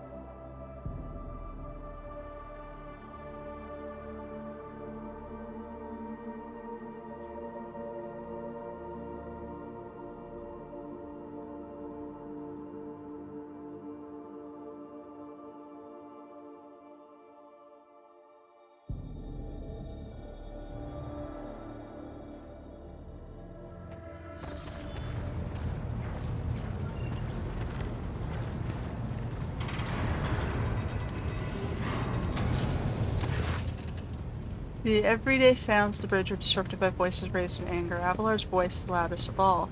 This is not the conduct of an officer. These are the antics of a highborn brat out on a lark. Explain yourself, Lieutenant. Avril event. The young woman standing before Abelard strives with all her might not to quail under the onslaught of her superior's anger. She falters, but then manages to look him in the eye and say, I apologize, sir, but I must speak to the Lord Captain. Very well, Lieutenant. You may address the Lord Captain, not least because I see you already have seen fit to disturb her. Your unauthorized appearance on the bridge and display of belligerence towards a higher-ranking officer will be logged on your personal file without delay.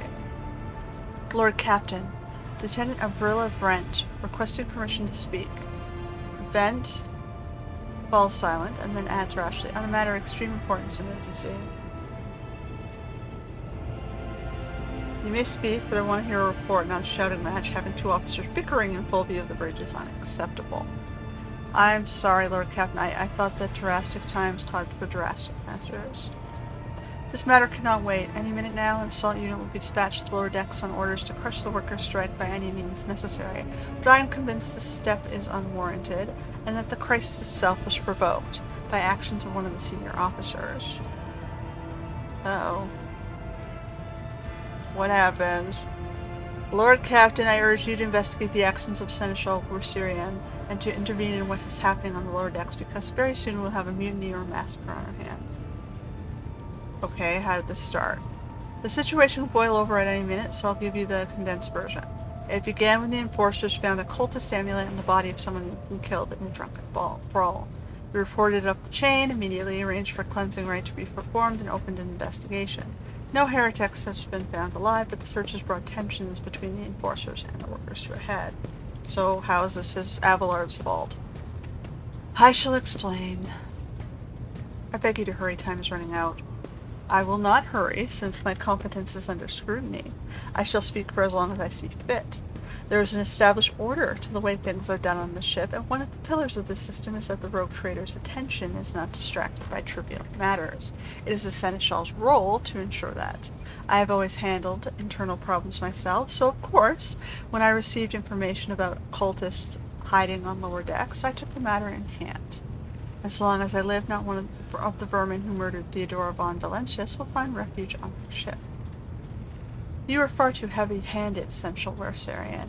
Arrests, interrogations, mass punishments for the entire sectors, it has driven the people to the brink.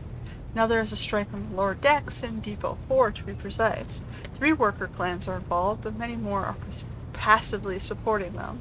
The situation could degenerate into an all-out insurrection. But when I report my concerns, the only response I received was an order to dispatch an assault unit and crush the strike force. Alright, Abelard, what do you say to this? I see no need to add anything. I acted within the remit of my authority, guided exclusively with the best interest of your protectorate and your personal safety. If you wish to confirm the rectitude of my actions yourself, I have no objections. For my part, I urge the captain to go down to the lower deck, stop the assault unit, and speak directly to the people. You will see they are not lying or harboring heretics. That way you will stop the uprising before it began. What is Depot 4? It's one of the poorest sectors on the lower ships. It's home to clans of general laborers. They are not as valuable as to the ship as families who have served its specialized systems for generations. They are easily replaceable resource, and one of which is now more besides given Secor to cultists and minions of the arch enemy. It's poor and trouble, but at the worst that means drunken fights and illegal rock-cut brewing. We've handled the workers of Depot 4 in the past. We could have done so again, and the crackdown on Depot 4 had not been so harsh. And another important point to bear in mind, the problem is not limited to the sectors located on one of the most populated lower decks, and everything that happened there has a knockout effect on neighboring sectors.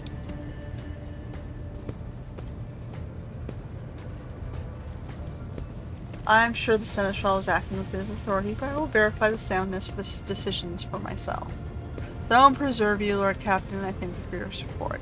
On enterprise bordering on the sophomoric, please yourself, Lord Captain, however I categorically insist that I escort you.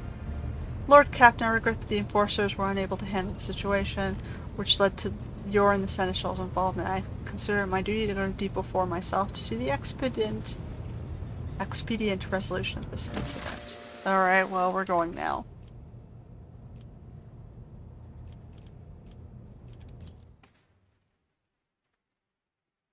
Fine.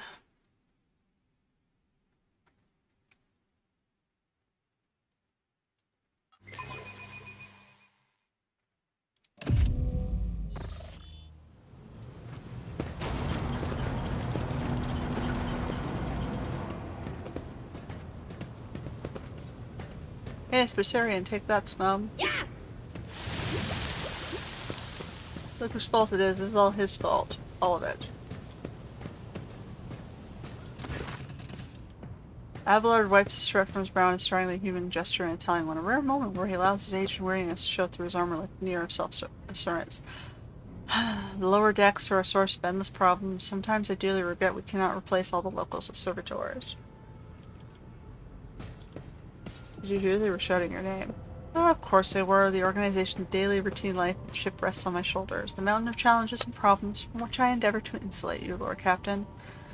The situation on the lower decks has been a cause for concern, and I have intervened personally on more than one occasion. That must be why they remember me. They do not know your face. To them you are akin to a creature of legend. One who has stood on the steps of the throne, golden throne no less. Whereas I am the man whose name is attached to every order, docking, ration, or lowering of base feeding. Let's keep moving. Let's get to the bottom of this.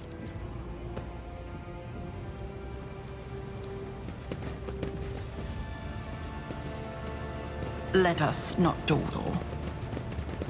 We got a door. Do you see that?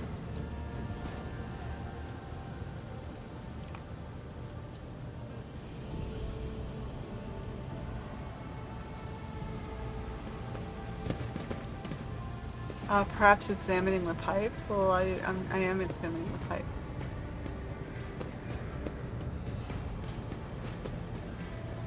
Guess I gotta go down.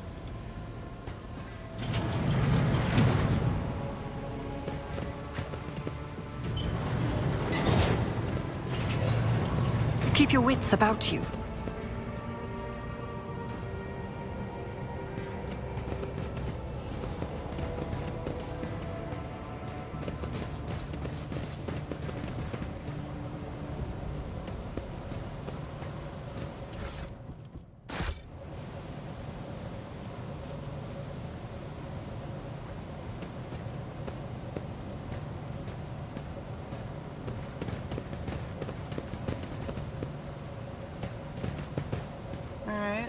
Is there money to be made? Good question. I don't think so. Not down here.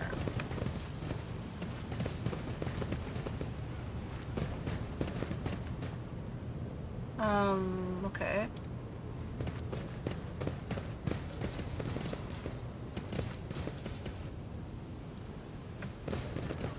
I still do not see our purpose in coming here.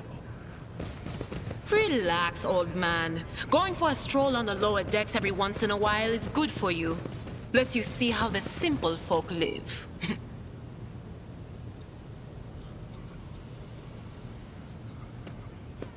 Yeah, remind yourself that, Always keep your eye on the prize.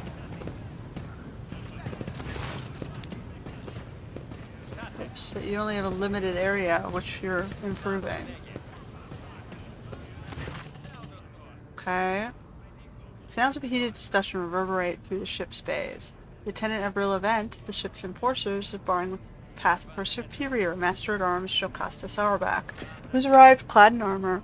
Judging by their expressions and tone, the standoff has dragged on for some time already and has reached a boiling point.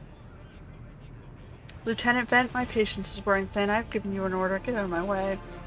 I cannot comply with that order, ma'am. Bent looks shaken, but there's fire in her eyes. This is my deck and my sector. So long as this area remains under the Lord Captain's special oversight, no action can be taken without my express permission. There are only 3 people who are authorized to make me stand down: the first officer, the rogue trader, and the Emperor himself. So all my lessons, not all my lessons fall on deaf ears. Abelard mutters in crowdy approval. He does not clarify whether he means Bent, Sauerback, looming over her, or both. Your ladyship, noticing the 2 officers, snap to attention and salute, their subordinates following a moment later. We encountered some locals on our way here. The conduct was outrageous. They even tried to throw things. Bent's gaze is full of worry and regret. The people are getting desperate, clearly. They saw the assault unit and they decided they had nothing left to lose. I mean, I apologize, Lord Captain. It is outrageous. I'm sure these people simply didn't recognize you. It wouldn't have occurred otherwise. We will simply deal with them once the current situation is resolved. What's the situation? Your ladyship, my people have locked down the bay where the strikers are, including their leaders. We have the situation under control as far as resources allow. Under control, Lieutenant? I came here to lead an investigative unit, and what do I see? The rabble is on the verge of mutiny. There's nothing to investigate. It simply calls for immediate repressions and firing squads, and you, Bent, are a step away of facing charges yourself. I don't want to speak to the strikers. Right you are, Lord Captain. Allow me to wish you good luck. Well, at least they're out of my way.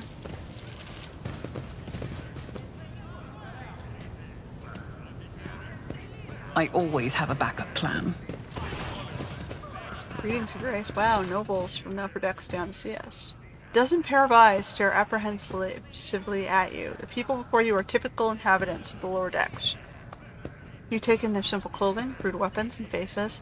They display varying levels of mutation, but from the barely discernible to the strange to the outright grotesque. Alright, who's this dude? Their representative? Ribbit. Whisper passes through the crowd and you detect a mixture of fear, astonishment, and joy in their reactions. Finally, 3 people break away from the crowd, an elderly woman and 2 men. These must be the leaders. They bow clumsily before you. Lord Captain, you've come down to us. Tell me, what is troubling you? Why are you striking? Striking? That's news to us, Your Ladyship, says a tall, thin man in worker's garb. All we're doing is asking questions, saying what we think. Shut up for a bit. Here's the deal, Your Ladyship. Your damn enforcers are all over us down here. They say they're looking for cultists. One wrong word and they're reaching for their batons.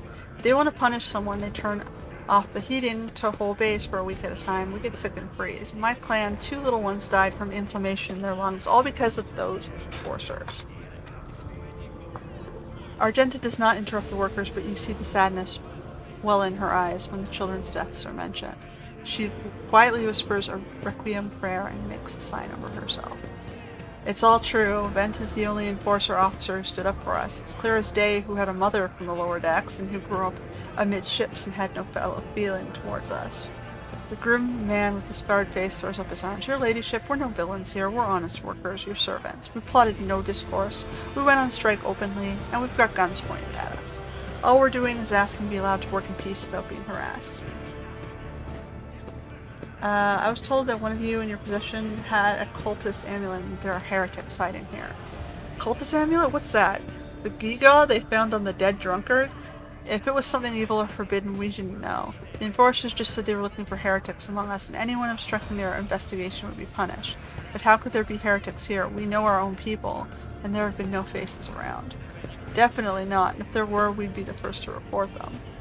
As for this amulet or whatever it is, they took it off a dead body. There are no cultists still breathing in our sector, that's for sure, but when that fight broke out, some enterprising folks looted the bodies. The boots they came back with, nobody ever tread these decks and boots so fine. I can tell you that. Seems to me the cultists have better commanders than us. Oh yeah, those boots were really fine. There was no harm in taking them, right? As for the amulet, it must have been pocketed by someone who didn't know any better. We don't need any amulets around here. We all worship the Emperor, and when we're working, we bow down before the machine spirits, the large and small transformers, and the servo motor, the same way my grandfather was taught 100 years ago by a tech priest who came calling. Believe us, your ladyship, we are people of faith. Naive children, weren't you taught from an early age about the dangers of the arch-enemy's creations? Weren't you warned that any unfamiliar object could be one of them? We were told, Holy Sister, but it was not long ago. The last time we saw a confessor in our sector was just after I had my third little one. That is regrettable, but you cannot lay the burden of laying a righteous life on the shoulders of the Holy Fathers. Who will you blame when the beasts crawl out of these amulets you stole from the heretics? The Holy Fathers, who was not there, or the scavenger who brought down evil upon himself and his neighbors? Okay, so someone had a necklace, and there were bodies down here from the riots, so the poor people looted them and stole the necklace and didn't know what the necklace was. Got it. This is why we don't have things that we don't need. Unless, yeah, that's the problem. And then people offer gifts and they don't understand the symbology. I mean, I get it. We wear necklaces and jewelry and symbols, and it's usually meant to mean something. Some of us use it as showing signs of wealth. Some of us use it as symbols of our personality. Some of us are using it to recognize that, hey, I acknowledge this gift you gave me. But what do you do when this thing tells a different story? Alright, we were attacked on the way here. How do you explain it? Here's an explanation. The people have been pushed to their limit and now they're lashing out. As if we don't know why these top deck units are being sent down here, like that one there the lieutenant won't let past. Our clans are all inside the bay that's been sealed off, but the lower decks are big. I'm sure there are some people who've had just about enough. We're getting it from all sides. The soldiers have encircled the ones who've risen up. A death squad has arrived. It's no wonder folks are lashing out. What changes do you want? Well, would you look at this? The Exalted Captain himself is asking us Bilgerad what we want. Well, here's what we want. We want you to rein in your damn enforcers to quit turning off the heat and stop battering everyone that moves. No, that's not it. We want the enforcers gone from here. We want to be armed. Give us arms. We'll govern ourselves. We'll defend ourselves if these cultists do show their faces. I've been the leader of my clan for 20 years now. Getting rid of these club-wielding thugs can only improve things around here. You've gone too far, old man. They'll never let the maggots on the lower decks live without the enforcers breathing down their necks. They'll probably even insist on enforcers on the upper decks, too. As for weapons, what do we need them for? For the first days out, we'll have someone shooting their neighbor out of stupidity or drunkenness. We don't need that. If the enforcers stop hassling us, that'll be enough. In return, we'll find the scavengers who robbed the cultist bodies. We'll talk to them. One lower decker to another. If there are any more of those damned amulets about, we'll hand them over to the enforcers ourselves. You speak for yourselves and your clan, but I'll speak for me and mine. I don't want empty gestures. I want real change. They'll promise us the world now, but as soon as the Anointed One turns her back, those brutes will be on us even harder than before. All because we dared to speak out. Okay. You don't arm dissidents? Ever. No. But you can let them ask around and find out who's doing things and give them a little bit of time to do that. Watch them while they do it to see who they're talking to. But don't intervene.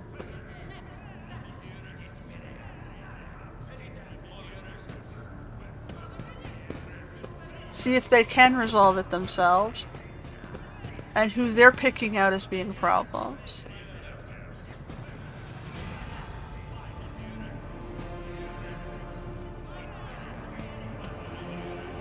Anyway, tall workers' eyes dart between the two leaders. Every few seconds he opens his mind as if planning to agree, but every time he falls silent, simply looking at you with nice approval. Here we go. Spreading anarchy on the ship is the first step towards embracing chaos. Putting weapons into untrained hands would be even worse. What's more, those forces are needed to maintain oversight and order. Withdraw those demands and we'll consider over the rest. The tall worker they call Rivet shrugs and casts a sidelong look at the old woman. Old Nan, listen. The Lord Captain herself has come down and is offering concessions. And I don't know a single person in the whole of Depot 4 who's ever stood next to the road trader, let alone talked to them. Back down. Now's no time for you to be stubborn, old crone. Listen to us, old Nan. 3 clans of Depot 4 ought to act as one. We've made up our minds. It's your turn to decide. Don't ask them to disband the enforcers or give us weapons. We don't need any of that. The old woman hissed in dissatisfaction. You two are ganging up on me, is that it? So brave you are against an old woman, but I'll shut up. I will, indeed. I won't go against 2 clan leaders of my own. If you want to make peace with the enforcers, make your peace. That's great. Just fantastic, Lord Captain. We're all agreed. Then it's all decided. The persecution will stop, and I will expect you to assist in locating any remaining amulets or weapons left by cultists. Your ladyship, thank you. You have not abandoned us lower deckers. You came yourself and settled everything. I'll tell my grandchildren about this. Of course, your ladyship. We'll root out any nasty business faster than any of these enforcers and leave no stone unturned. This is complete bedlam. Are you satisfied, Lord Captain? Then may I suggest we leave this circus? I always keep my options open. Anything else down here I can look into and loot?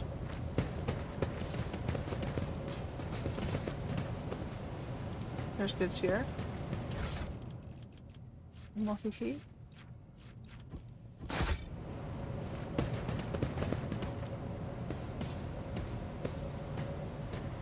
Alright. I don't need to go into the bay over here. Resolved it outside. Let us not dawdle. Oh, that was it?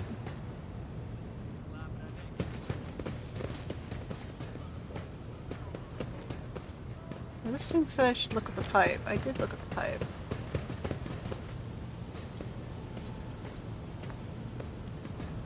Examining the pipe.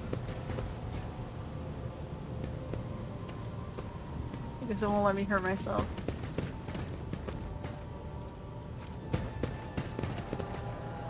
Keep your wits about you.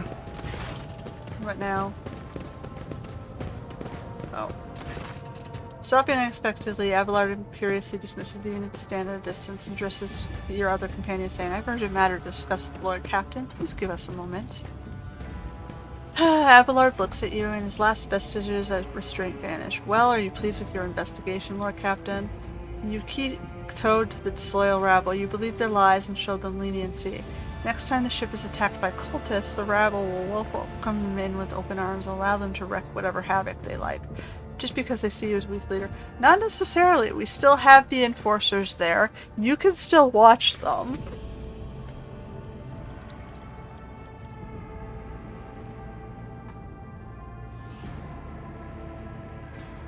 Why are you so angry? I solved the problem. But why did you have to be the one to do it? And did you consider what it might cost you? I would have handled the situation myself had you not decided to intervene. Remember Lord Captain Theodora. Do you think she ever set one slippered foot on the lower decks? No, she did not. Such matters were left to myself and the junior officers while she dedicated herself to her grand designs for the Protectorate, as any true strategist and rogue trader ought. Maybe if she had spent more time on trifling matters, she wouldn't have wound up dead. There's a new Lord Captain aboard the ship now, and I will not repeat her mistake. I commend your decisiveness, but I am uncomfortable with introducing new protocols in the midst of a crisis. And I lost my temper, Lord Captain. I believe I explained myself. Abelard speaks slowly, the words not coming easily to him. The prosperity of the Bonvalentius Protectorate is not just an empty phrase to me. I left the Imperial Navy for the chance to see it flourish. It was the most momentous decision of my life. I did it because I saw in Lord Captain Theodora's deeds the sign of true greatness. Rogue traders do not simply forge new routes and capture worlds. They create order out of anarchy. The creative impulse was entirely lacking during my time in the military. So I left behind everything I had known, everything my family had known. I come from a long line of officers, and I embarked upon this incredibly reckless venture. Lord Captain Theodora entrusted me with all of the concerns she had no time for. She would go off on her flagship for long periods, to discuss frontiers on scouting voyages, and the advancements of the entire protectorate rested on my shoulders. And then suddenly, everything that had been built over the years and years began to quake, rattling like a flimsy hanger on the seismically active world. So are you saying you couldn't handle it, or the fact that she pulled back caused the problem? One of the senior officers betrayed us all. The rogue trader was killed, and who knows what happened on the planets. I tell you honestly, without fear of appearing weak, all of this has come as a grievous blow to me. I am not panicking nor grieving because I can allow myself to panic or grieve. I cannot allow myself to panic or grieve. I am duty-bound to aid the new rogue trader, to aid you to find your footing as quickly as possible. And to do that, I must insulate you from problems that in the past have been dealt with by tried and tested procedures set out in the ship's regulations. Procedures that were established long ago and have functioned smoothly for decades cannot suddenly be deemed excess to requirement. Oh boy, man. You go on and on.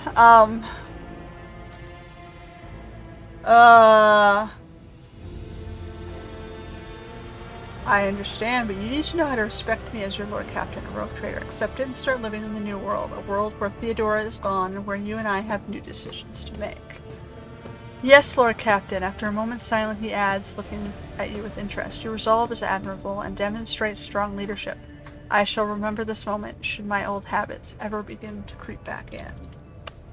And now, please, let us leave the lower decks. If the Rogue Trader desires to stretch her legs, there are far more suitable places. Whew. This game is challenging me on reading. My poor throat.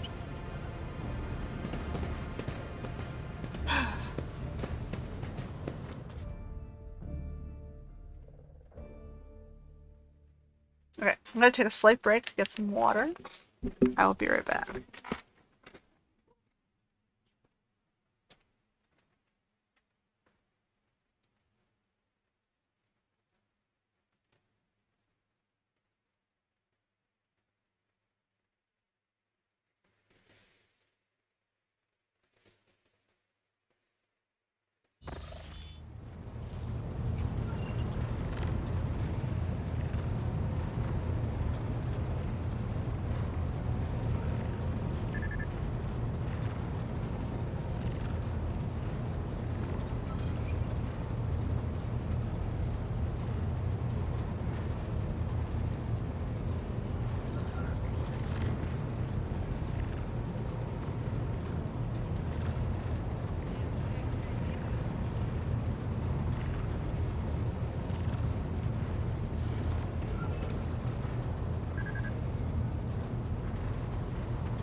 Alright.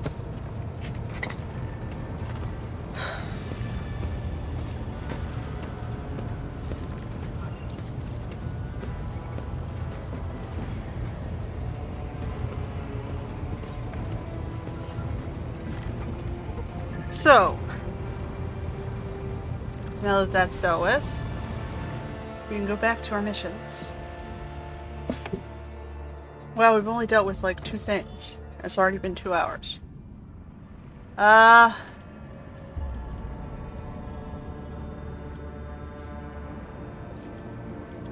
heading over here.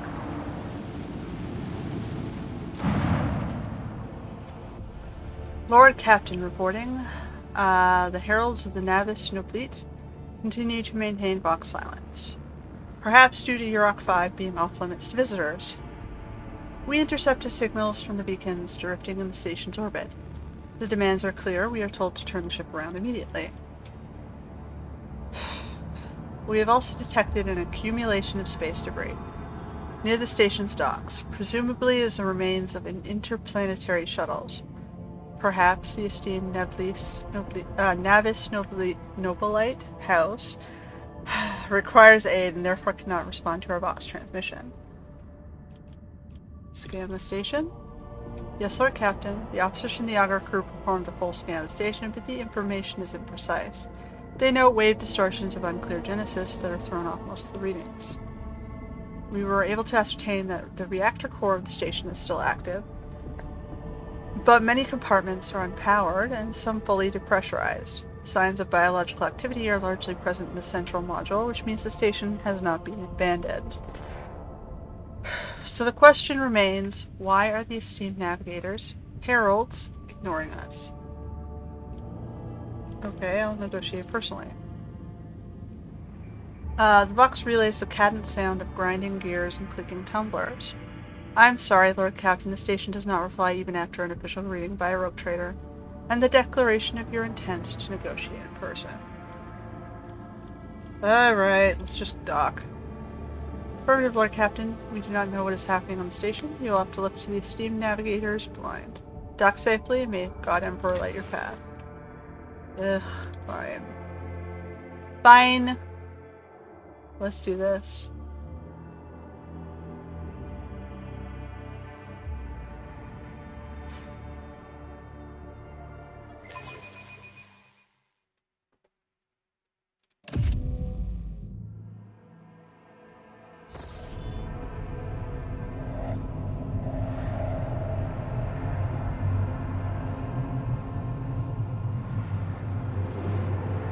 Pathetic worm. You dare to argue with your master? It was not you whom I swore to serve within these walls. My lips are sealed. Confess. What was the old man's last command? What are you planning? Give up, Keeper. You have lost this battle. Again. We're getting nowhere with these ones, sir. Permission to execute them.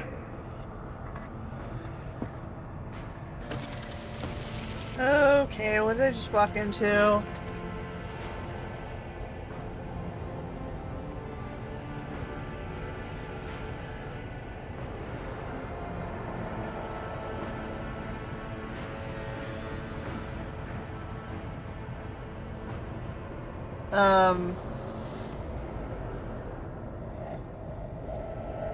So I can't stop it? I guess it didn't land soon enough.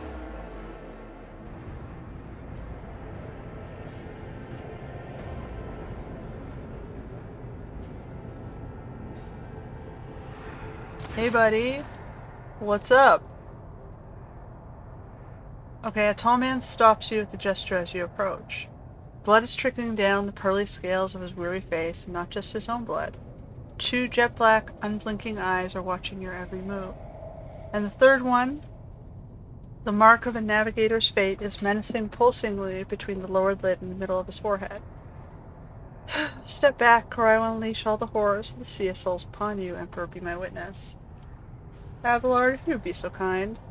The seneschal takes a deep breath. Before you stands her ladyship, the rogue trader Rin von Valencius, heir to the great protectorate, Coronis Expanse, and bearer of the sacred warrant of trade. Allow me to point out that Nobilite custom requires the Lord Navigator to introduce himself first, but given the unusual circumstances on the station, her ladyship, the rogue trader, is willing to turn a blind eye to your hostility, but just this once. In this case, I should turn a blind eye to your unceremonious invasion, but just this once. There's a dangerous glint in the man's dark-shrouded eyes. Very well, allow me to introduce myself. Before you stands Bellic Christoph August, keeper of this place. So you did not arrive to offer support to the traders? This is great news. Having said that, you must understand that Uruk 5 is a holy sanctum for House Orselio, and the path to it is only revealed to a select few. It pains me to say you are not on the guest list. The navigator looks at his guards and winces. The soldiers are quivering as if their tormented flesh were being flayed. Yet they keep clutching their weapons. I came here in search of a navigator, so you are coming with me. Is that so? I do not think so. You cannot force me, you can only end my life. But this is not your heart's desire, is it? Perhaps we can help each other and reach a more beneficial agreement. What agreement are you talking about? You came to the station for a reason. House Orcelia would not be able to help you until the current crisis is resolved. But if you aid us now, I promise we will reach an agreement that you will find satisfying, be it riches, influences, or the power of our navigators. I am looking for Lord Inquisitor's interrogator, one Heinrich Van Kallax. Do you know anything about his whereabouts? Lord Inquisitor's interrogator? I think I would know if such an important individual decided to pay us a visit. Why would a keeper of the station command vile mutants condemned by the Emperor?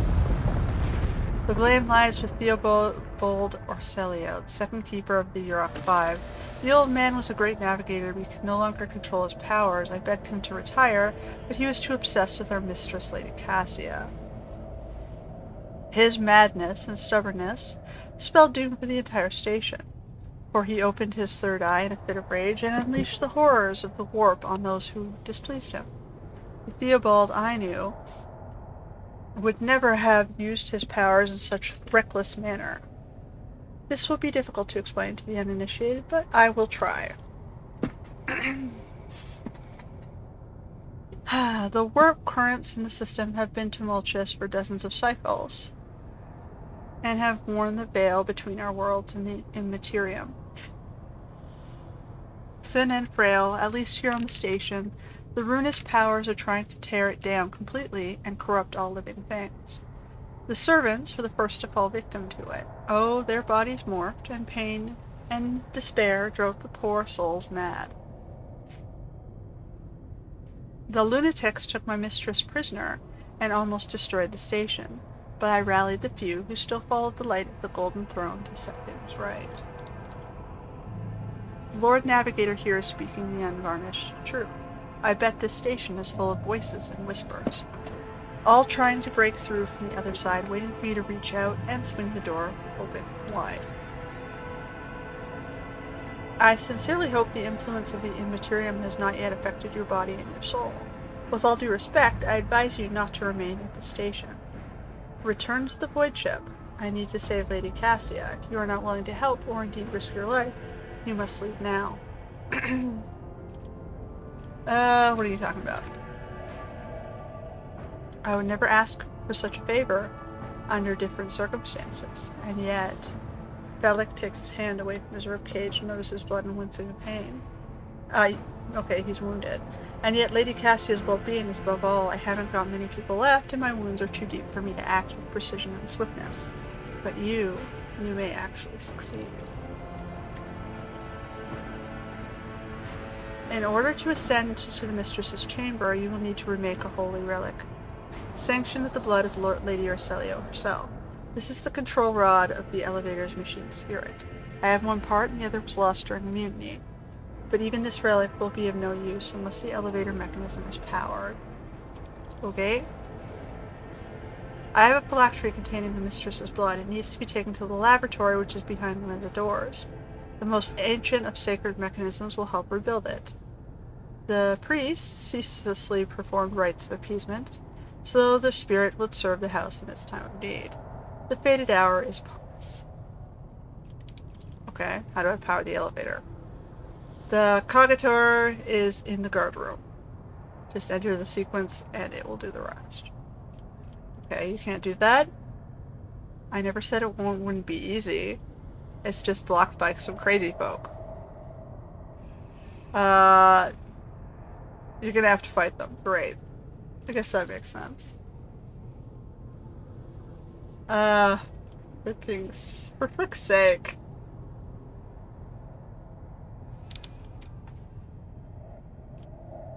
Fine. I'm gonna start ad-libbing to see if I can make these wordy things shorter. Rise to the top, or get left in the dust. Anything we can loot? Loot this.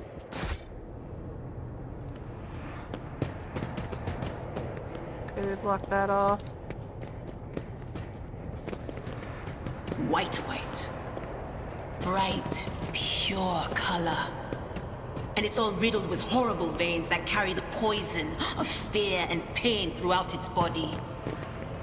Who are you? Why are you crying? If the witch is talking about the enemies of humanity who set upon this abode of noble navigators, then our weapons will soon dispel their wicked misery. That's how it's done. Oh, they killed themselves. Great.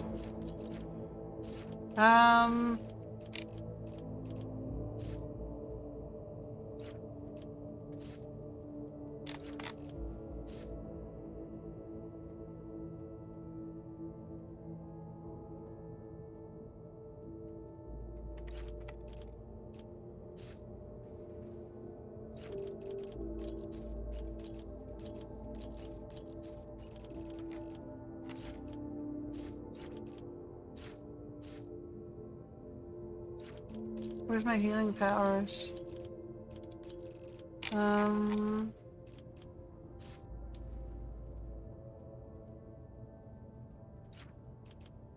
Poison?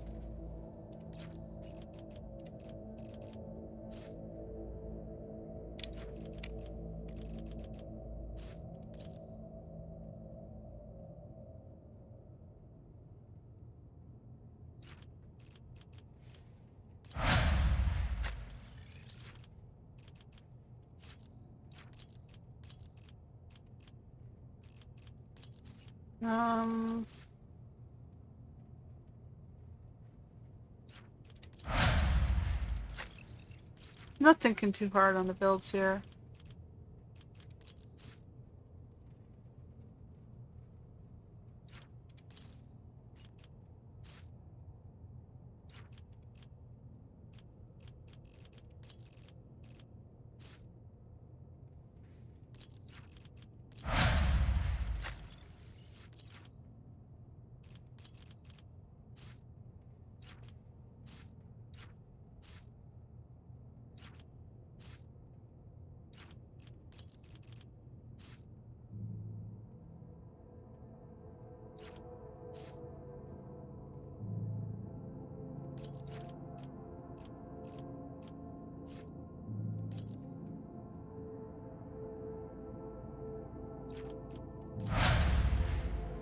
Alright. I always keep my options open.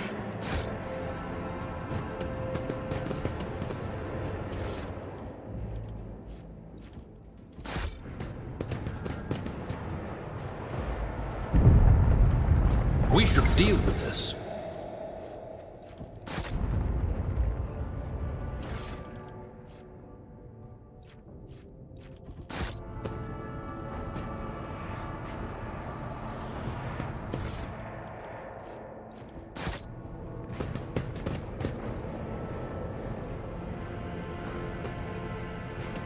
Pixel hunting. Let us not dawdle. Oh. Protect the child.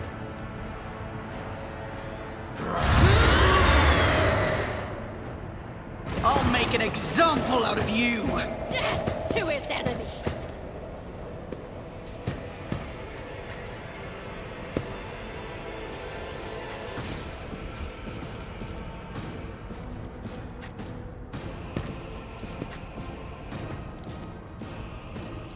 Weapon at the ready.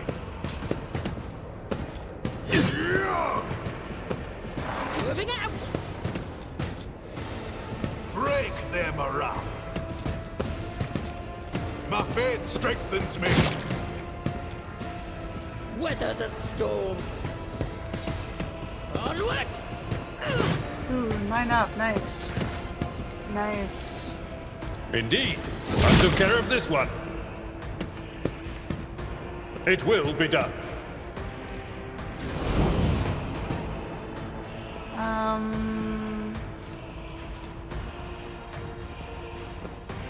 Why can't I do anything? I won't compromise my principles. I will do my duty. It will be done.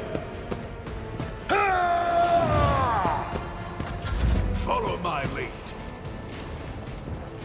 Approach! I must not falter. Follow my lead.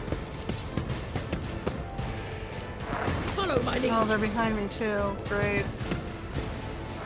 Follow my lead. Stop mocking me. Farewell.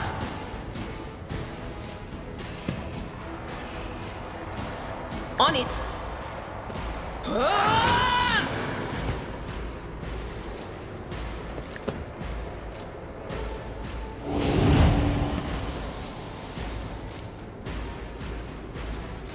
Stay vigilant. There's a lot of them. Weapon at the ready. Break their morale.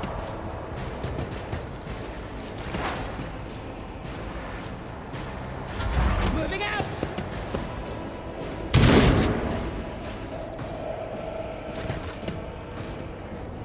Guided by faith. As the Emperor commands, eradicated.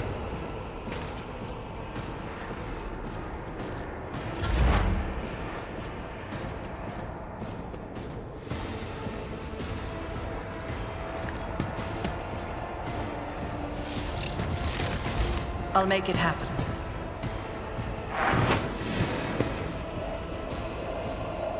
It's as good as done. It was inevitable. Weather the storm.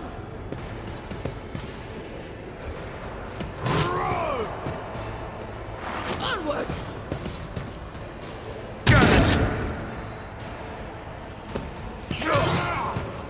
I've suffered worse. My faith strengthens me. Yes, keep At your climbing up. beck and Once more, I'm a matter. Indeed. Reduced to dust! Do the heavy lifting, Abelard. Follow my lead. Follow my lead.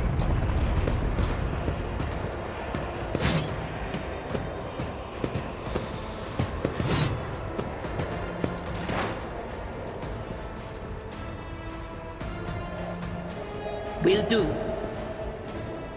What an unfortunate turn of fate.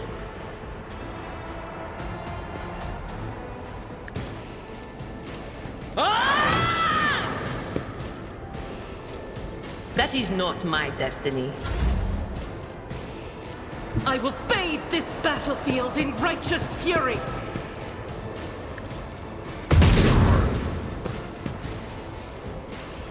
Power resides in the will of the righteous.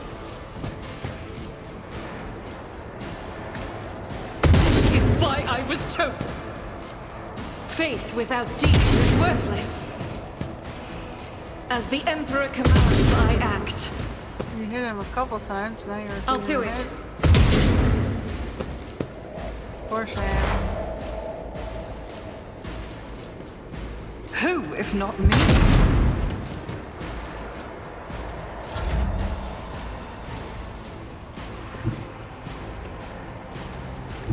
My place is at the fore. I will do my duty.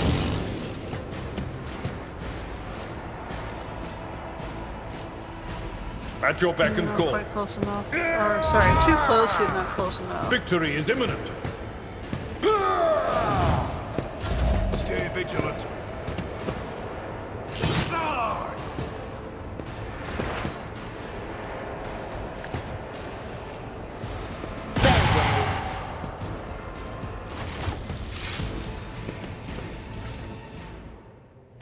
Wow.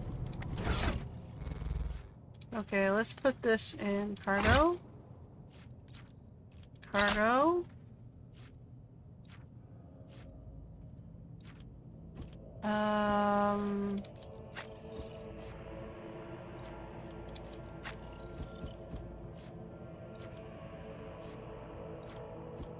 That's a armor-piercing bolt.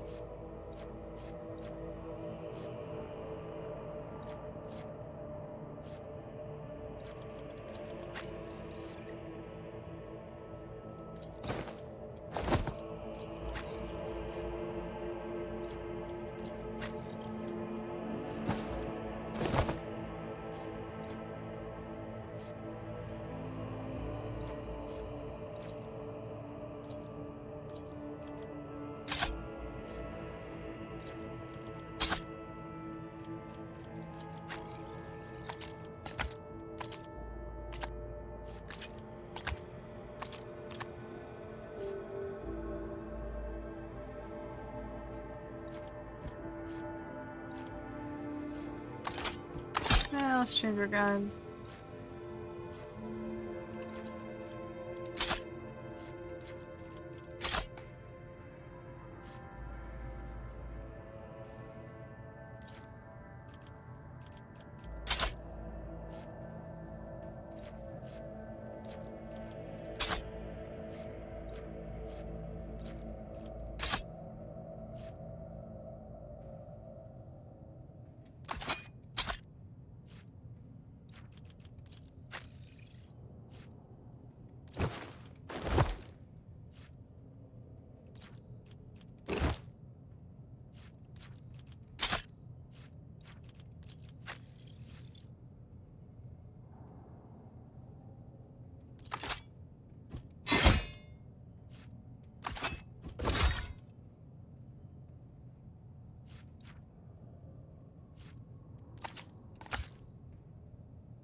Can't use those. Okay.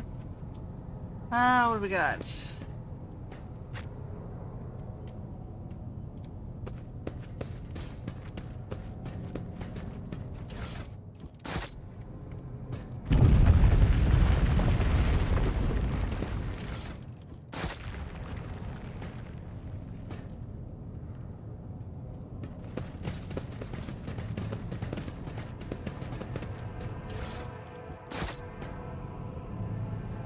So we have a door there.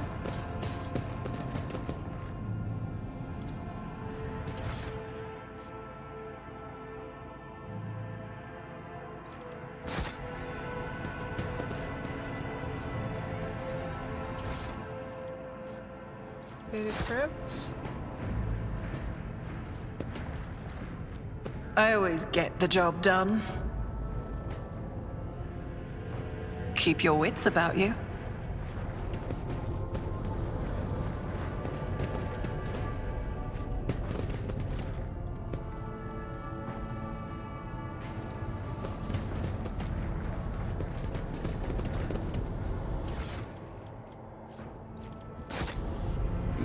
About those folk from the lower decks. I think the enforcers went overboard. You can't keep people ground down all the time. Even if they don't kick up a fuss, they'll definitely go crazy. I pity the weak and innocent who have fallen victim to the misdoings of others. It Possible for this old officer.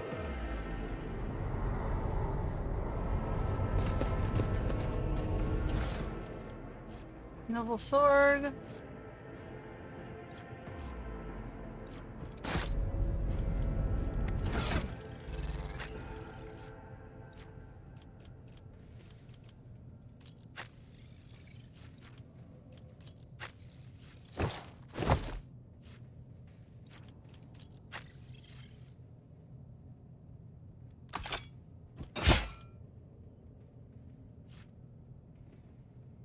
I should give him the mana knife. So we have one sword and one knife.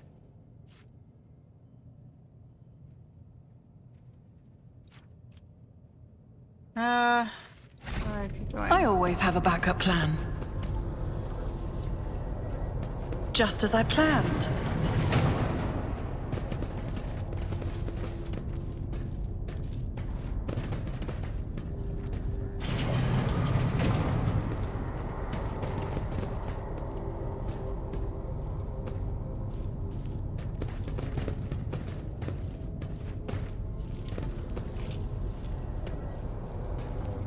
Okay. What killed it?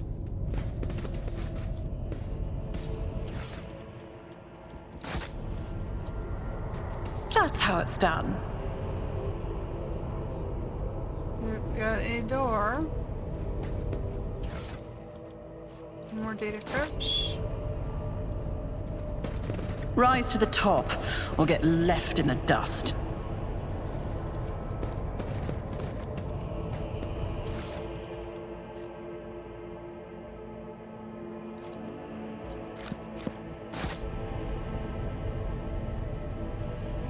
We got few doors. Let me do the locked one first.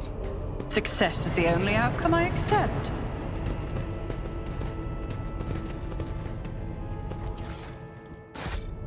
Get all the things.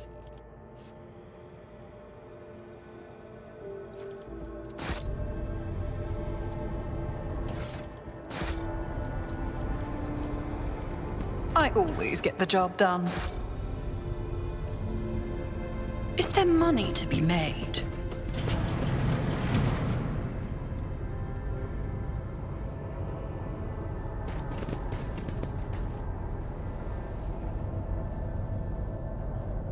They died in the bathroom.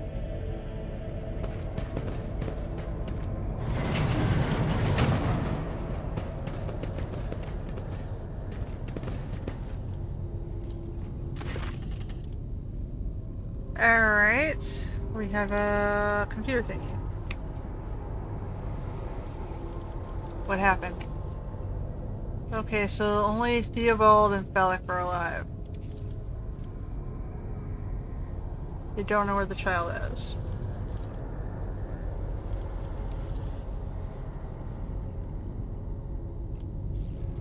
They sent someone to go check. Then everything went crazy.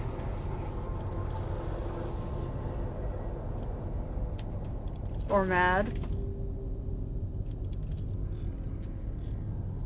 Yeah, they started killing each other.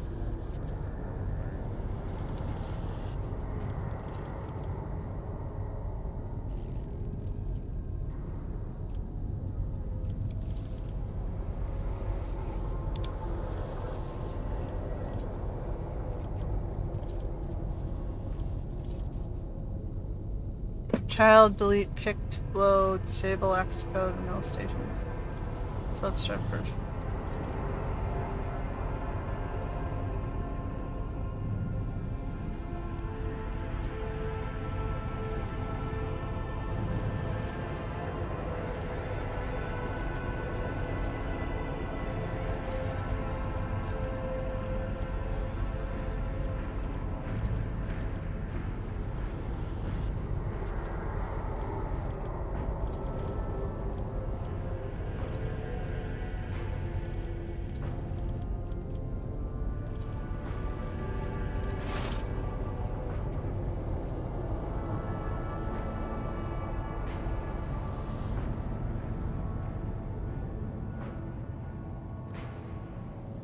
Alright, we just opened the door.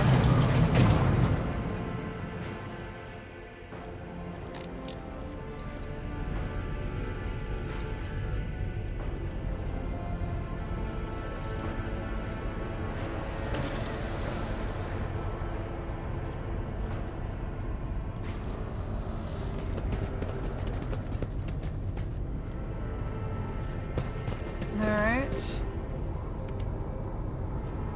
Let us not dawdle.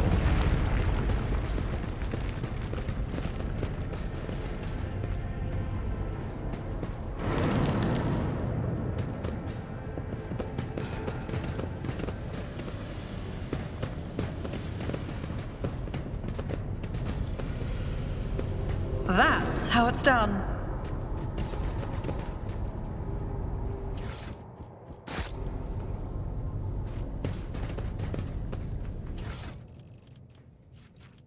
Oh no, I'm sensing a Keep your puzzle wits coming about up you. Here.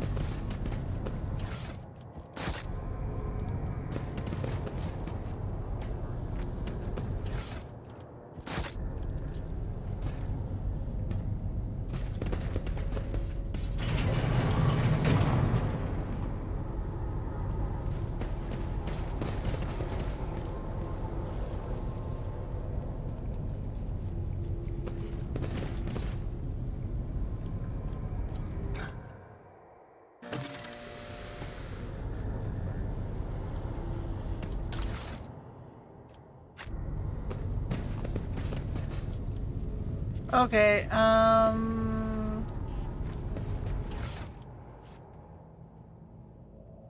click that.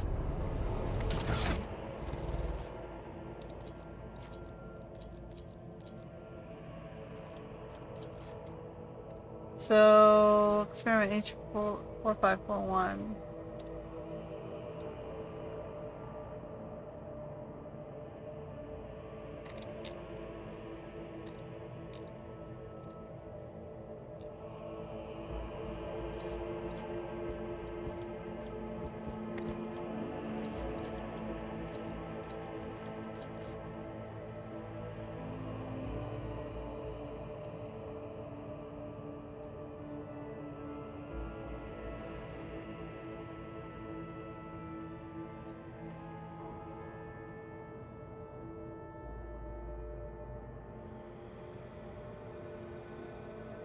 Adamine dust, black water. That was the worst idea.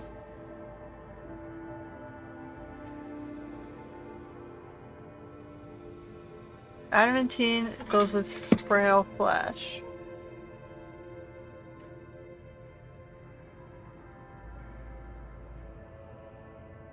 So O, adamantine, frail flesh.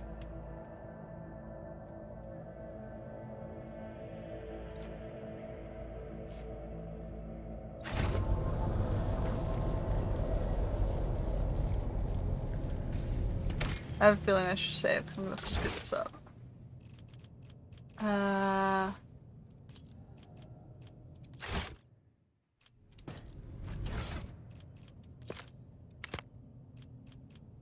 This is intriguing.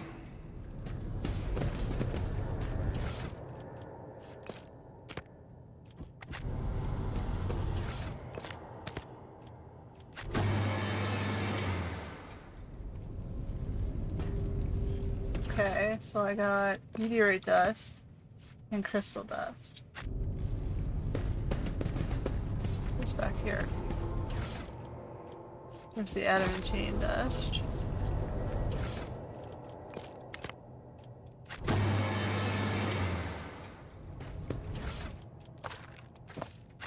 I always keep my options open. So I have 3 flesh samples.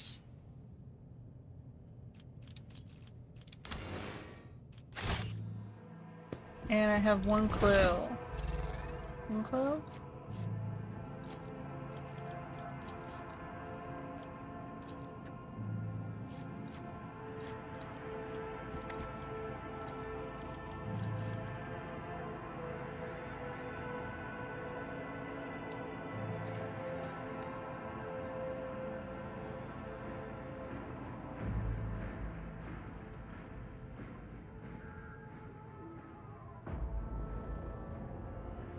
So O H41 okay. Is that all we have? It's over here.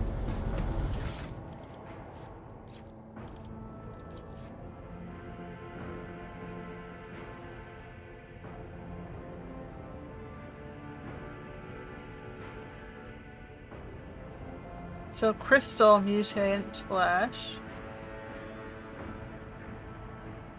And not acid.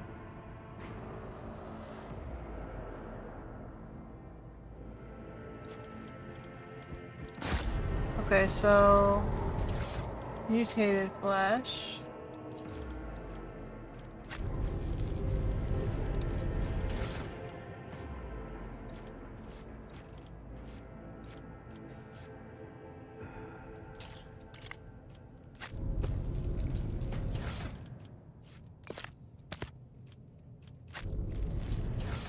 And I said it was okay.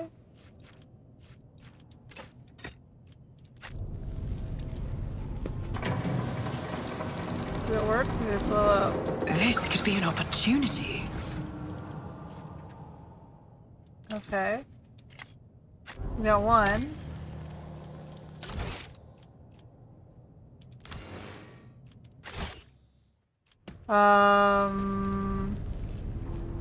Is there any other hints, or should I just have the not the black dust?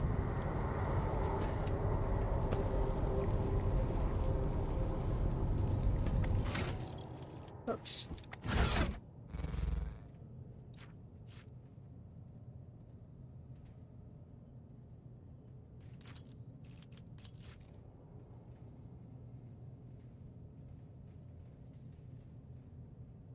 KO.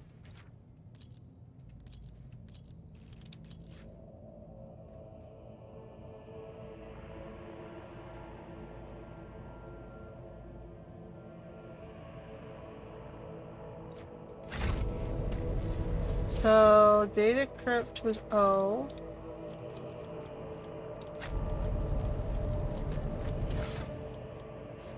Was it lowborn or whoops?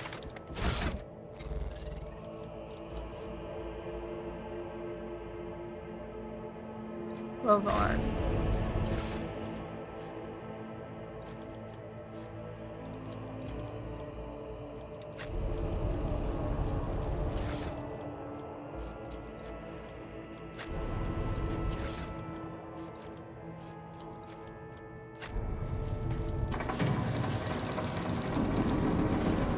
What do we have here?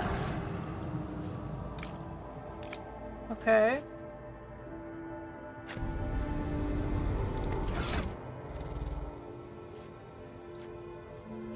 It disappeared from my inventory.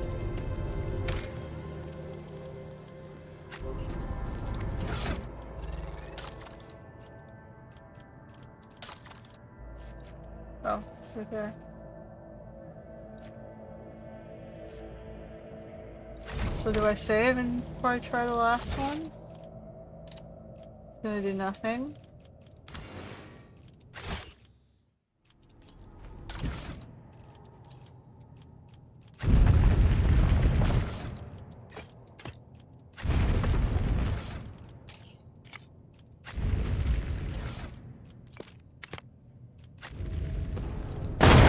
Nope.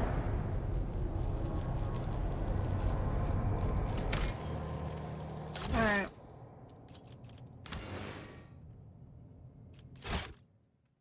We got two things.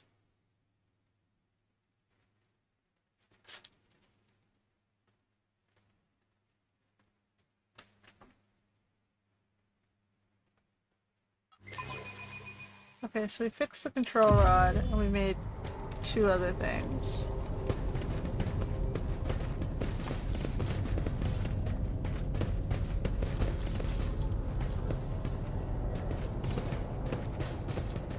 Always keep your eye on the prize.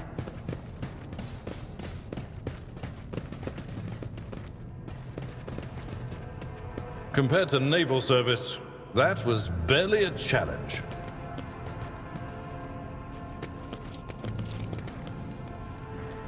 Don't I have the control rod? But I fixed it. Do I have to talk to him?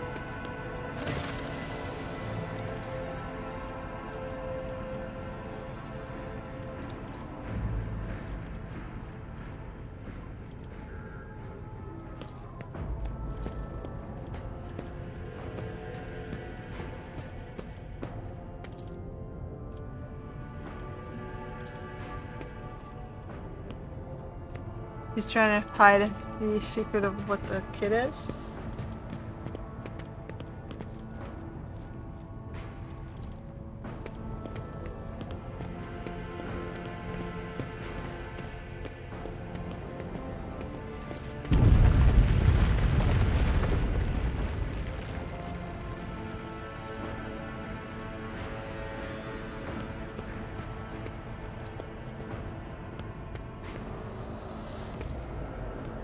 Your arrogance will be your downfall. To the death!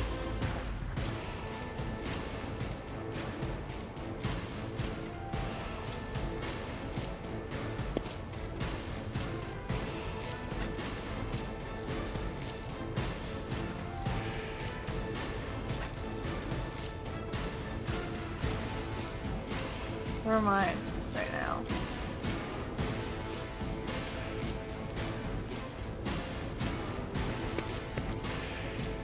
Oh, this is gonna go interesting way.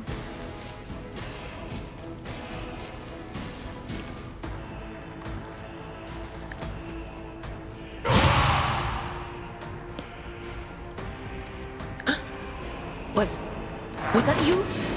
Or...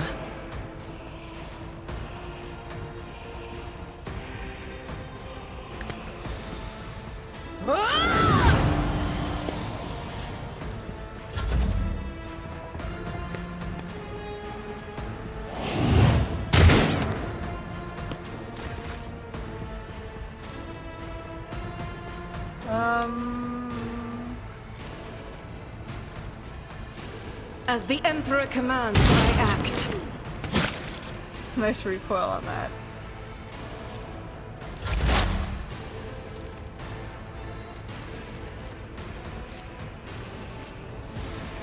On it. I'll see to it personally.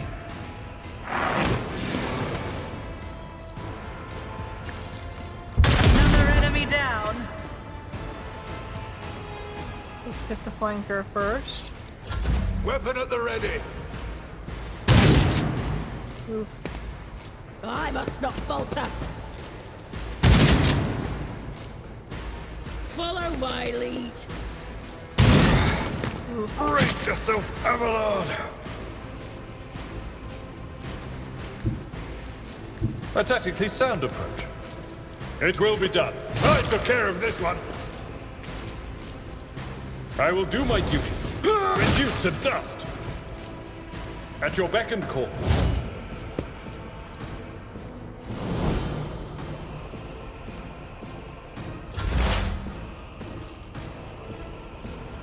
Anything else? Stop it! Alright. Will do. Ah! Not this Scryer's job. Let's clear the flank from the bottom.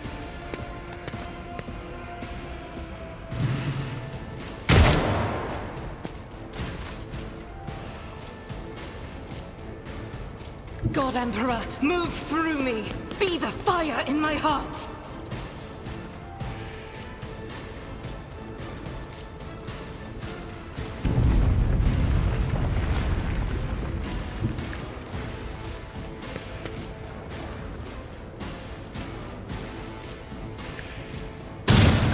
High momentum. I'll do it. I am his will made manifest. As the Emperor commands. Doubt is for the weak.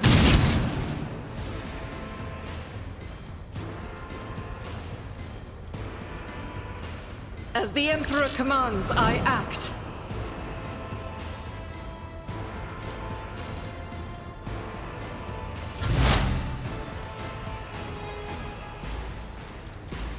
I'll make it happen.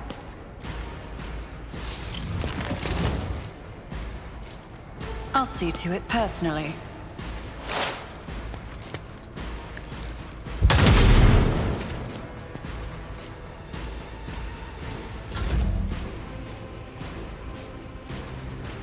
I've seen worse battles than this in my time.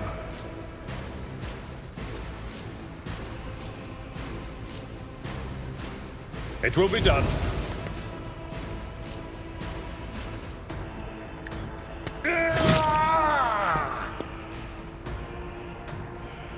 At your beck and call.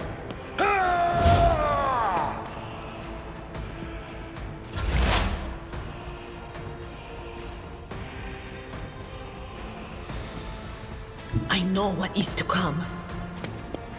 Remember that? But of course. Was that you? Or will do.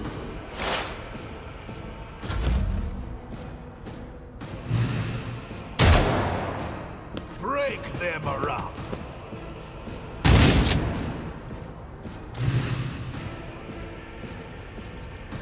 Faith without deeds is worthless.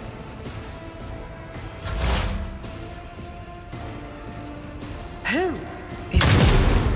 Clearly I'm a much better shot than Argenta. She's got the ballistic skills. I'll see to it personally. I refuse. Follow my lead. I will do my duty. One fewer target. High momentum.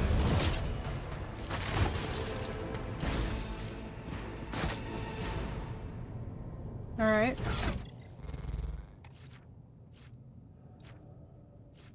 Now we have 2 control rods.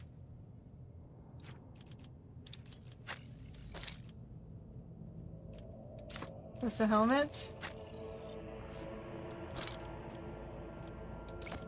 I guess I'll use it because I'm doing the sniping.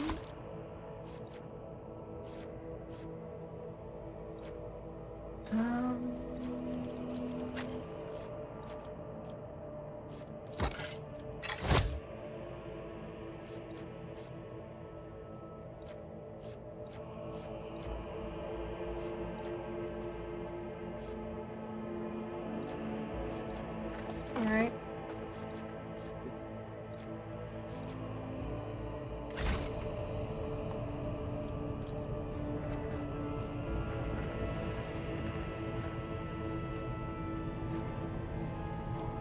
I always have a backup plan.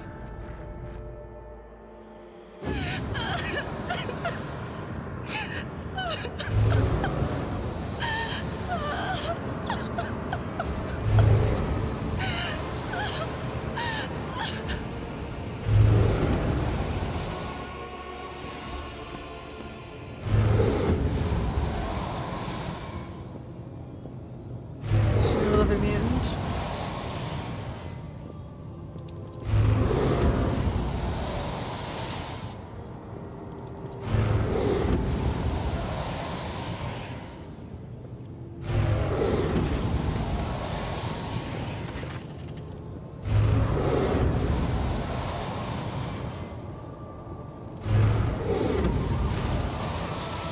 Good morning.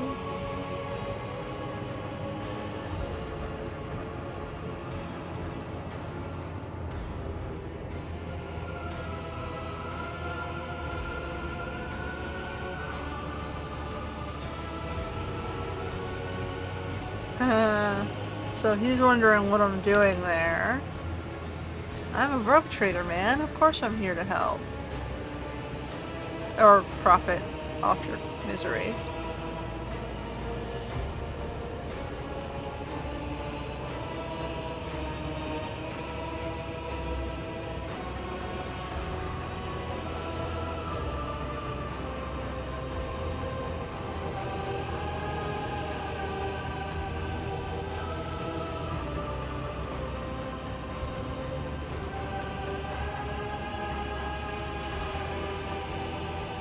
So they're mutant empaths, basically.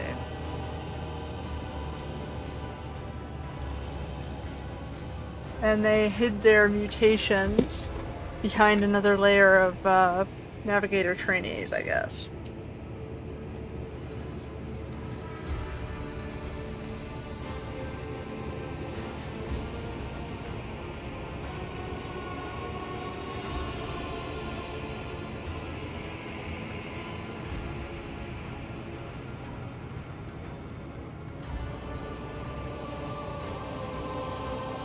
Tisiphone was a woman, Fury in Greek mythology.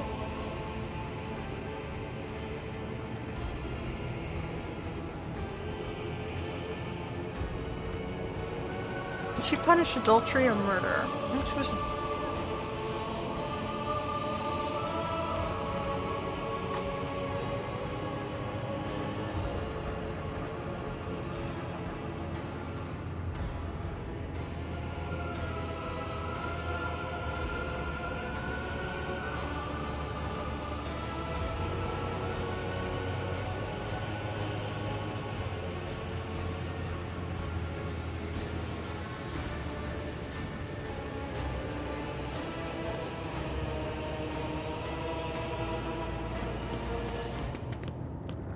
Alright.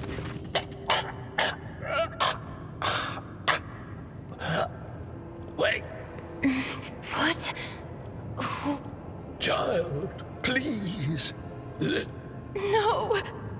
Not you two! Don't... Mistress, I fear this will be your only order that I dare to disobey.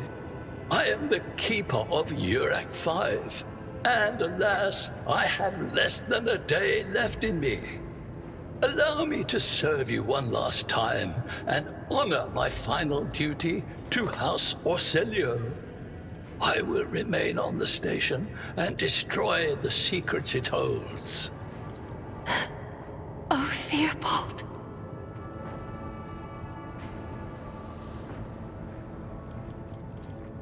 What need have I for your regrets? What are you going to do to me? Do not fear what is to come. Alright.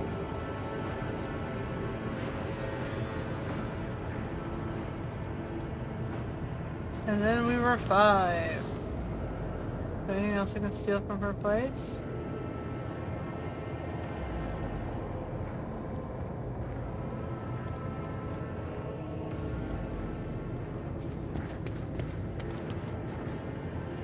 Anything at all? Nothing we can steal? Rise to the top, or get left in the dust.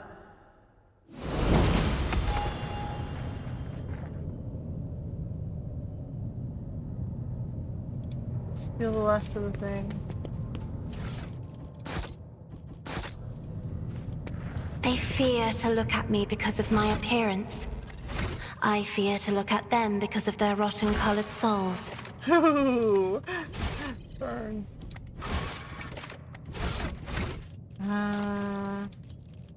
That's the one I want.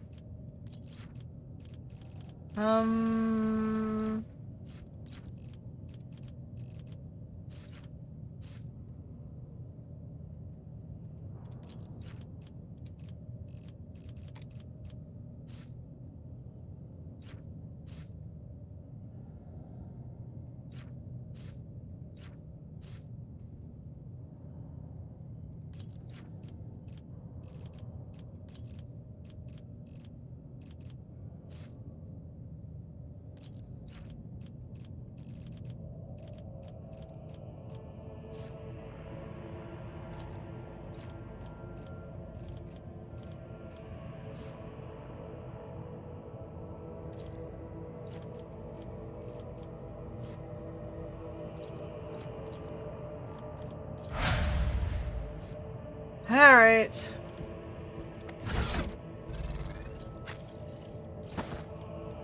So fellowship is her thing.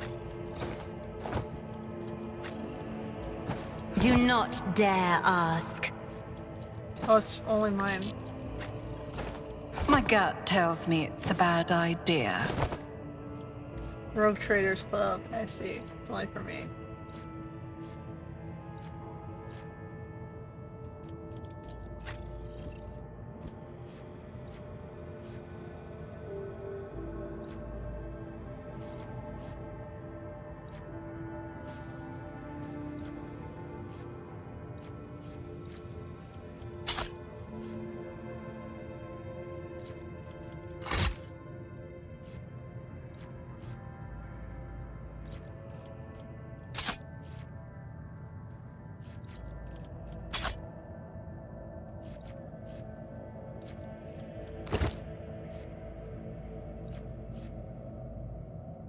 Is it better than what I got?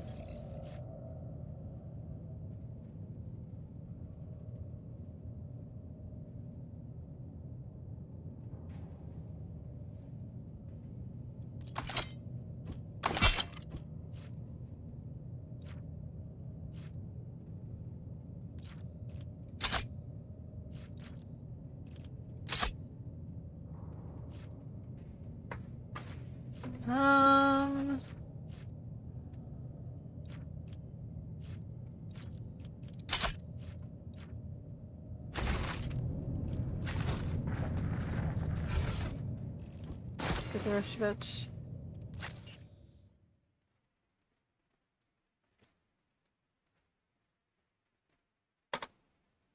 All right. So we have solved our navigator problem.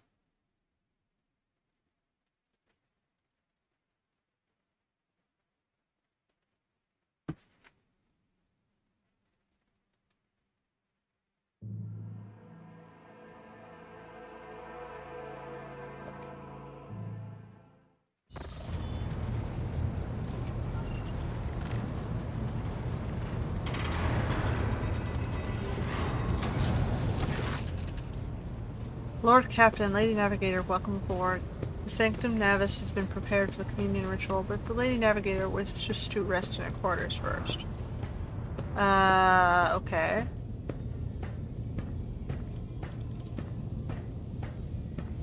First, I wish to speak with Lord Trader, with the Rogue Trader. Leave us.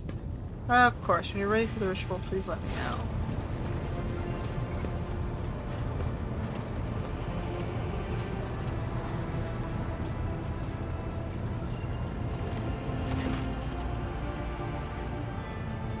Let me know what the ritual entails. I doubt the uninitiated can understand the mysteries of navigation, but I shall try to explain the essence of it. I must merge my mind and will with the machine spirit of the ship, so I become one with the vessel. Cassia lifts the lock pair from back her neck, revealing gilded implant ports. After that, I must use a house or celio ritual, which I am willing to reveal to you to free my mind of all errant thoughts. And then is the time to open my third eye and peer into the depth of the warp itself. Among the nightmarish visions, mirages, and creatures of the abyss, only the light of the Emperor is the truth, and will lead me from star to star, from system to system. Oh, the light, the guiding thread so fine it can slip from one's grasp at any moment. Cassia unfurls her hand as though dropping something. But, if you have nothing to worry about, the navigators of Portia Celio never lose their course. What do you want to speak about?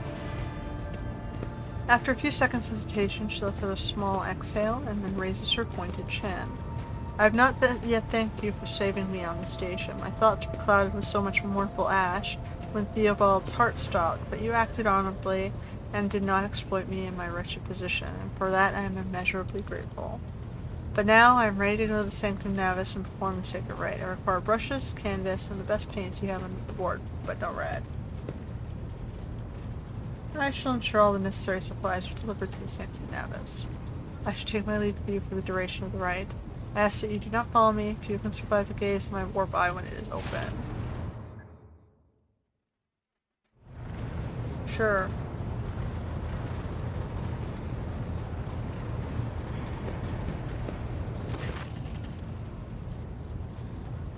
Lord Captain, I will oversee the open channel between the Lady Navigator and the bridge. May the Emperor's light help us all.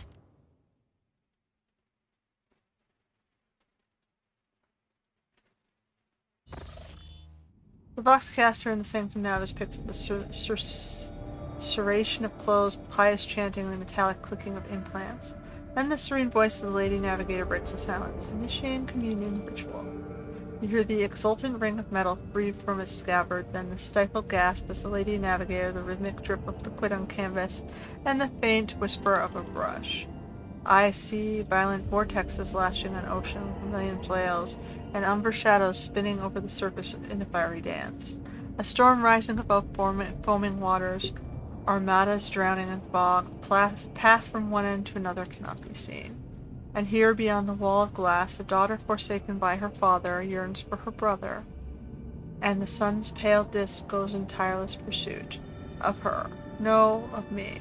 His frozen ray slide that is spring here. The light is deadened, the great ruler is gone. The Voxmaster recoils at Cassia's words and accidentally snaps one of the cogitator levers. The panel beneath her fingers emits sparks, and the Voxcaster falls silent. She quickly flips a series of switches and bows guiltily. My abject apologies for cutting off the broadcast, Lord Captain. I have never heard the warp speaking through a navigator before. The connection is restored now. It will not happen again. Continue the ritual. That is in order. Soul-sharing screams drown out the Vox transmission. The servants in Sanctus Navis are howling and shrieking like wild beasts, moaning in pain, their throats raw from strain, and then sudden silence. The dull thudding of dropping bodies proclaims their fate. It appears the servants were part of the Lady Navigator's rite, as it was for her predecessor. I will arrange for the bodies to be removed from the Sanctum Navis after the ritual, or what is left of them. Rogue Trader, I fear I have unfortunate news. Endless blackness has spread across the canvas, dividing what should be whole in two, and my sight cannot glimpse the light of the Emperor as clearly as before. I cannot turn around my brush. The way is blocked. By the Emperor's grace, the ritual was successful. Your vessel's temperament presented a challenge. Its cold steel grip did not allow me to breathe freely, even for a second. Just as if the depths of the ship housed not only machine spirits, but something other. Now I'll retreat to my chambers to recover my strength. Send for me if you have need of me. Lord Captain, congratulations on acquiring a navigator. Please spare me a few moments of your time. There's several matters that require attention. I wish to report on the condition of the station Yurok 5. Regrettably, we arrived too late to evacuate the residents of the station. The warp disruptions affecting Yurok 5 twisted the bodies and minds of the attendants. Corruption failed to affect Lady Cassia and the Emperor. The navigators were trained to resist the immaterial's pull. With your permission, I'd like to remind you we're still looking for an Engine C or Prime. Both the vessel and its machine spirits are in desperate need of oversight by an experienced tech priest. We are also missing some crew, and much more importantly, we have not located Henrix von Calix, the right hand of the Lord Inquisitor. Now, we know for certain he was not on Yurok 5, so we should keep this in mind when making any future plans. Thank you, that's it. So he has to be over here then. There's some commotion in the officer's dock. The Lady Navigator left her quarters and we're currently in the wardroom, where uninitiated crew members are shunning her in terror. Perhaps you should find out what has brought her to the deck.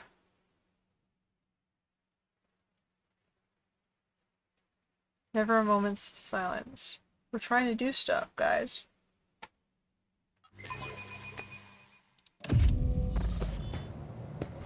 What up, girl? What you doing? Lord Captain, my apologies. I did not notice your entrance. So you're fond of reading? Oh, this. I found this fascinating read on one of the shelves. And I must say, it has caught my eye. Its every chapter is written in verse. I find it so beautiful and enrapturing. Yurok 5 had a vast archive of its own, of course. Although most of the works within had to do with scholarly disciplines of some sort or another. Only in my sparse moments of respite was I allowed to escape into the pages of more embellished works.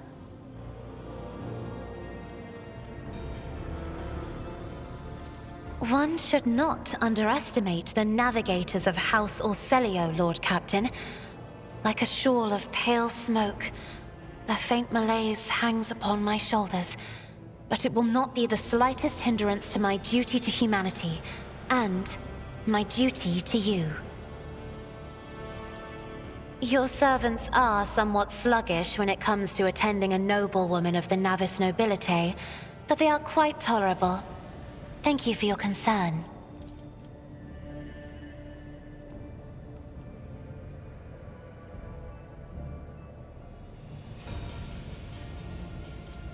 There are people on this ship who are far more impulsive and dangerous to others, and far less devoted to the God Emperor than a herald of the Navis nobility. But I did not need your words to see the shades of umber unease that whirl around your subjects whenever I am near. Were I not acquainted with such a reaction, I could have found their behavior and your question just now insulting. Lord Captain, would you kindly explain to me why you are pestering me with these questions? Inquiring about my mood and my needs, showing an interest in the books I am enjoying? You are behaving as if you possessed a shred of fellow feeling for one such as I. I beg your pardon, Lord Captain. That was no way for a navigator to conduct herself. Yes, I understand. I offer you my apologies once more. Alright.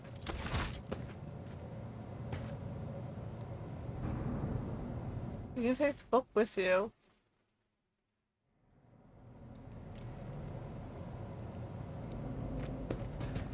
Alright. That's it.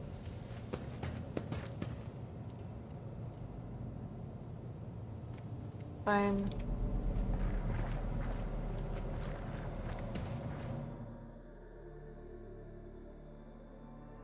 We have new crewmates.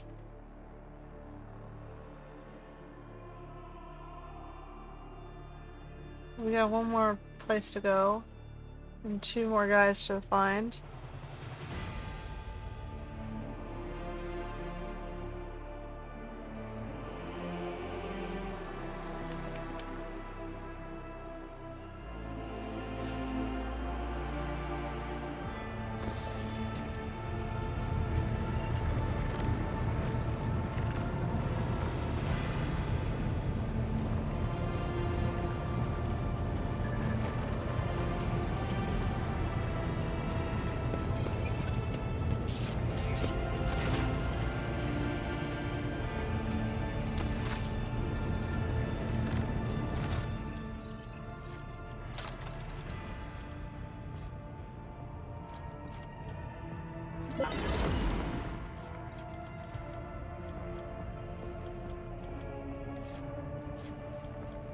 We sort. So, heretic trophies or Xeno artifacts is what he wants.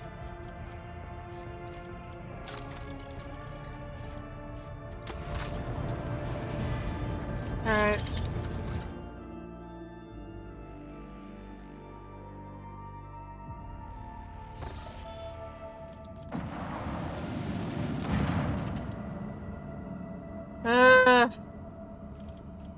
Fine.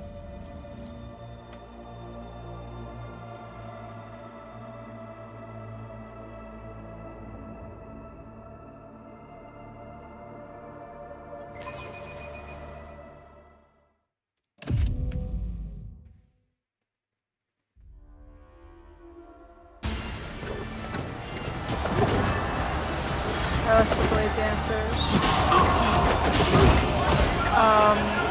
Is that necessary?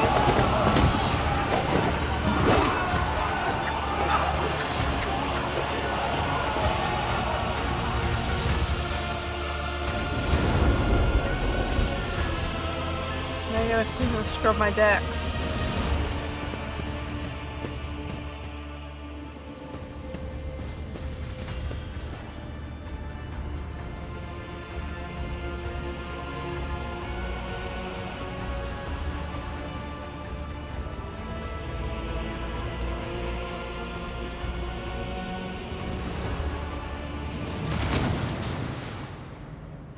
Those in the deck watch in awe as the final figure moves gracefully into a ceremonial pose. Some of the officers whisper in excitement while others murmur prayers to the God Emperor. The Undying Emperor commanded us to spin a web of blood around his children, and we obeyed. We obey still. Domin von Valancius, death has whispered your name. We disown Domin Theodora. We renounce our oath to her. And now we give the gift of our blood to you. It is the gift of death. Death has whispered your name. The followers of the tenets of the web swear fealty to their new overlord and offer proof of their devotion. We give you a blade. The silent verdict. The Undying One has chosen you to wield this instrument of death. We give you one of our own, Kibella. She will be your shield and shadow. And we give you the blood of these traitors. The tenets of the web will purify their souls.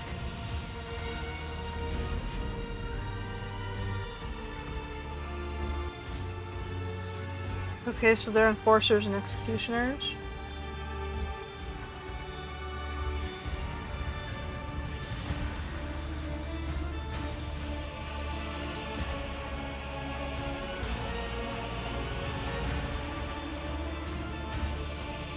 These renegades committed treachery against their domin.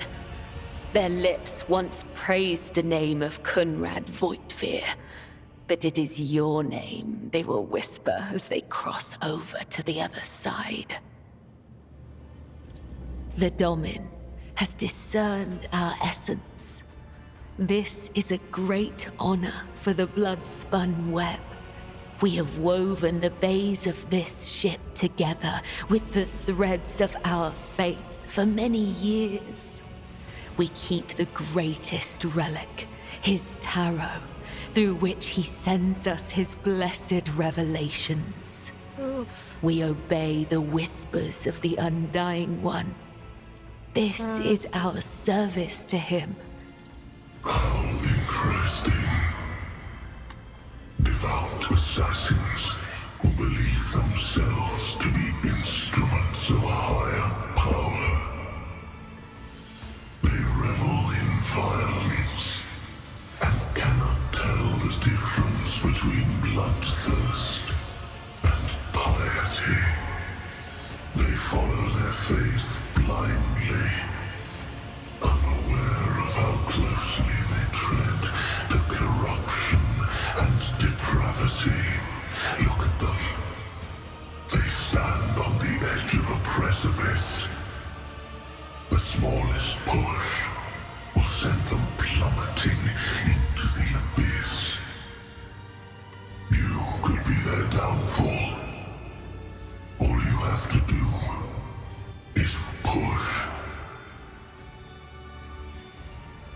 Okay, so the entity doesn't... The entity's telling me... He's telling me I could get rid of him if I wanted. I am the He doesn't seem second to spinner of the blood-spun web. have a preference. The honor of this title is bestowed only upon those who have ushered more souls than... It is shameful to speak of one's own deeds. I'm here to become your shadow, not to make boasts. The tenets of the web teach us to read the threads of the future and understand the hearts of others. When a soul is filled with the poison of corruption, we know its time has come. We bring liberation. 3 strikes, 3 rebukes, 1 blade. This is how we serve the Undying One. This is how we serve you and your flagship. But there are others, the virtuous martyrs who contravene his design without realizing it. Those who have come too close to faltering or committing an apostasy, but have not erred yet. We present such souls to the Undying One. We do not desire their death. We do not seek them out in the darkness.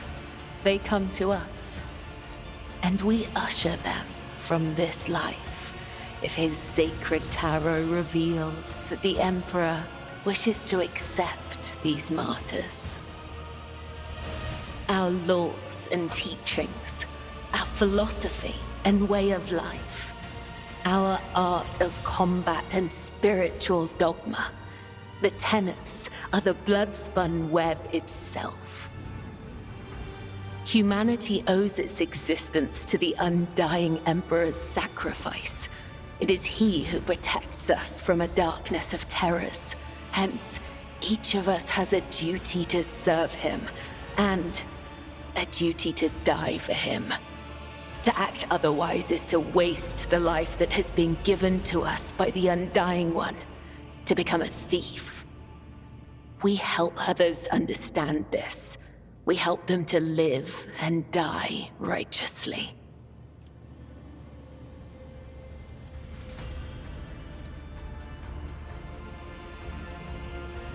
So you may offer the souls of these traitors as a gift to him.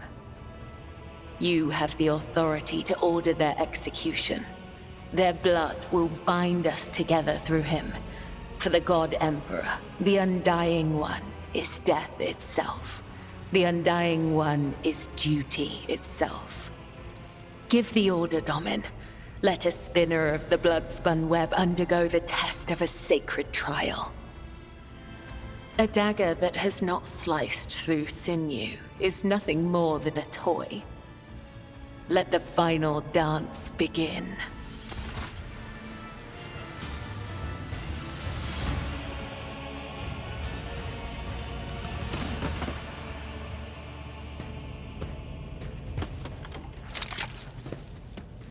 Your Emperor won't save you!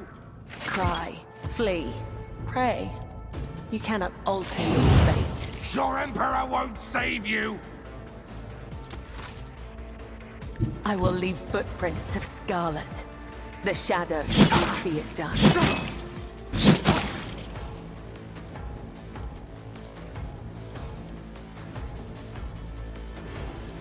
As a tenant.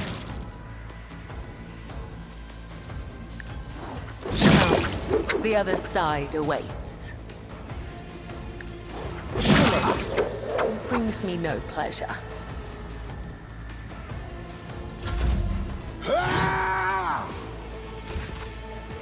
I shall not. Caught by the web. Death is a blessing. Alright. That's the Blade Dancer. Next group.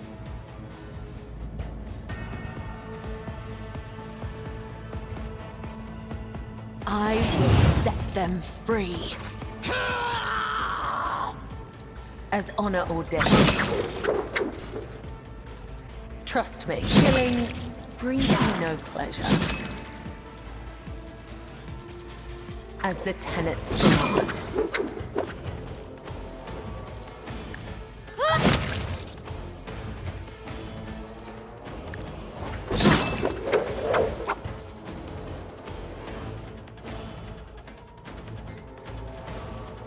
The angel will reward us.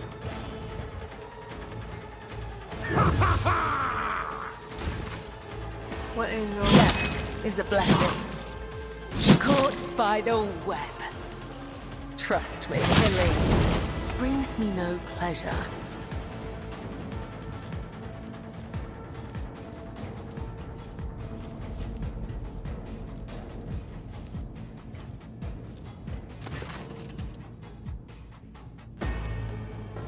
A cut to the heart, a cut to the throat, a cut to the stomach. These wounds have been inflicted according to his pleasure. The blood of the apostates will wash away the stain of their treachery, so their souls may prostrate themselves before the undying one's throne and beg his forgiveness. Oi. Okay. So, she's the saddest of the group. I've acted with reverence and shown proof of my loyalty. Will you accept me, Dominrin? Will you make me your shield and shadow? Your ladyship, the spinners of the Bloodspin Web were watching, tracking, and killing among Valentia's enemies long before the warrant of trade passed to Lady Theodora. However, their blade has also been known to cut short the lives of highly upstanding persons. But I certainly do not in any way condemn their deeds. Deeply esteemed cold. I'm sure they must have had good reason. Cultists are the scourge of the seditious. They bring the unrighteous to ruin. The enforcers respect the Bloodspun Web, for we share a common goal to bring his light and his harsh justice to the darkest depths of the ship. The scourge of the seditious are not. Folk are afraid of them for a reason. A couple of watches ago, they took out a train driver to pieces for some kind of ritual. I don't know what old Malik did to earn their privilege, though. Who's going to feed his family now? But that's a lower decker problem. What matters is the Bloodspin Web serves you faithfully, Lord Captain. My predecessor's predecessor once delivered a sermon about how spinners saved this vessel from servants of the archenemy. The Bloodspun Web paid the price in blood, a river of scarlet that flooded the decks from bridge to bilge. It became the blood of the flagship, the pulse in its veins and the beat of its heart. Their great sacrifice earned them the favor of House von Valentius.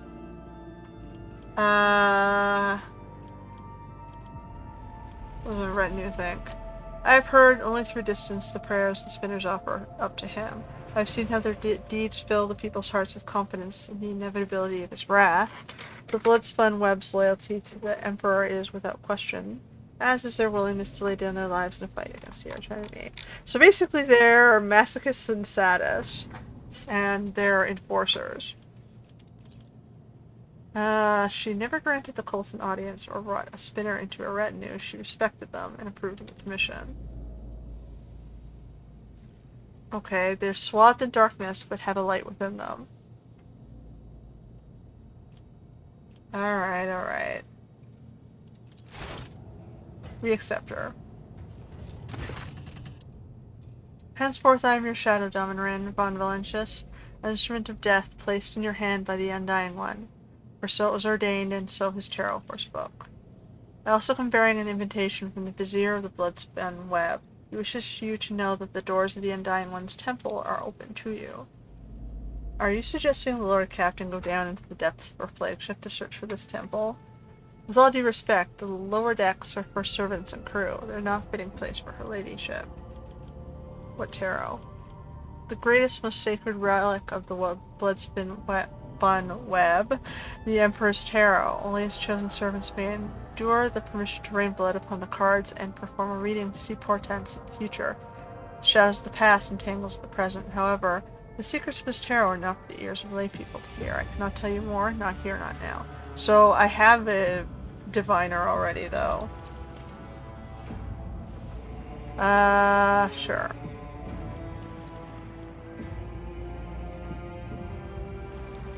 He's very old, that's why I came in instead.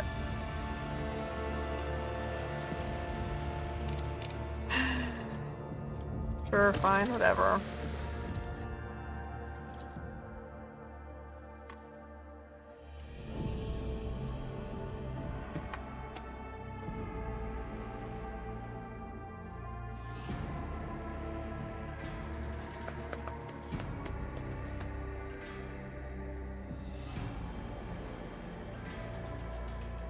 So now I have 6 characters.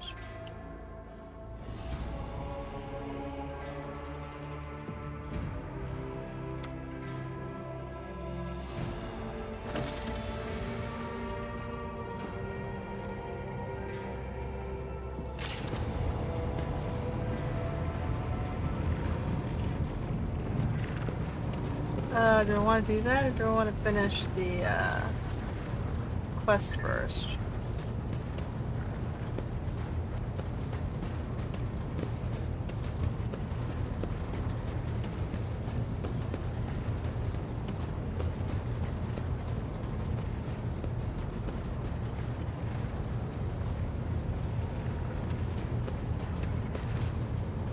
I guess, I go find out.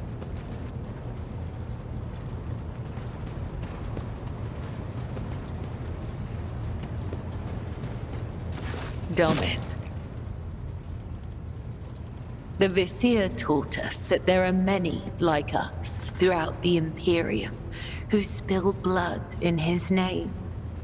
Death cultists, as they call us. He said that no two death cults are the same, just as there are no two identical stars in the void. I will tell you about the blood-spun web, but I cannot speak on behalf of all death cults. The blood-spun web holds the bays of the flagship together with the threads of its faith. Such is our service to the Domini of the von Valancius line. The Undying One commanded the Domini to embark on a ship and sail the void's expanse. And thus, it became our duty to protect your dynasty and the Ark that became its home. This great relic of blood and adamantine. It's interesting they have the X on her armor there. It makes her reminiscent of a Greek fury. Some loathe and fear us. They call us murderers and reapers. Others call us dancers of death, who send the souls of the dead on their way. Both are right. Both are wrong. We are servants of the Undying Emperor. When he whispers that the time has come for a righteous martyr's soul to be laid in his blessed hands, we come to claim it. When he whispers that the wicked must know of his wrath, we come to reap. This is how we maintain order on the ship. Unseen and guided by death's will. You whisper in your mind telling you to kill someone, and you obey. So these whispers could be a deception orchestrated by the minions of an archenemy. Death's whisper is unmistakable. It is not like the murmur of stars or the hiss of corruption. It is truthful, pure, unyielding. Only the most eminent of us, the High Spinners, can hear the whisper of the Undying One and give voice to his will. They must hone their senses and temper their body and soul for years before his call can reach them. If it puts you more at ease, you can think of these whispers as his providence. So, some people call that schizophrenia. But I mean, pot calling kettle black. In this game, I'm cursed by a dark spirit too. So I don't know who my warp spirit is. I too have a crazy warp spirit in the back of this character's head.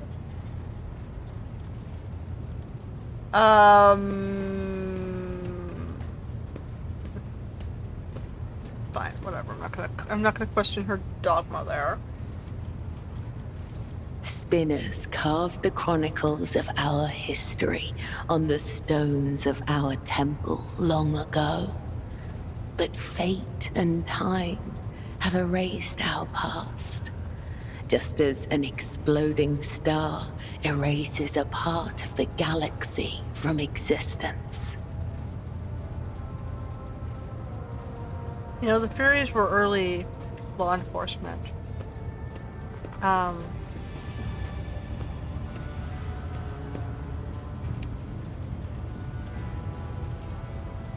They're supposedly reported to their patron god Zeus. I think they would have been represented by Enodia.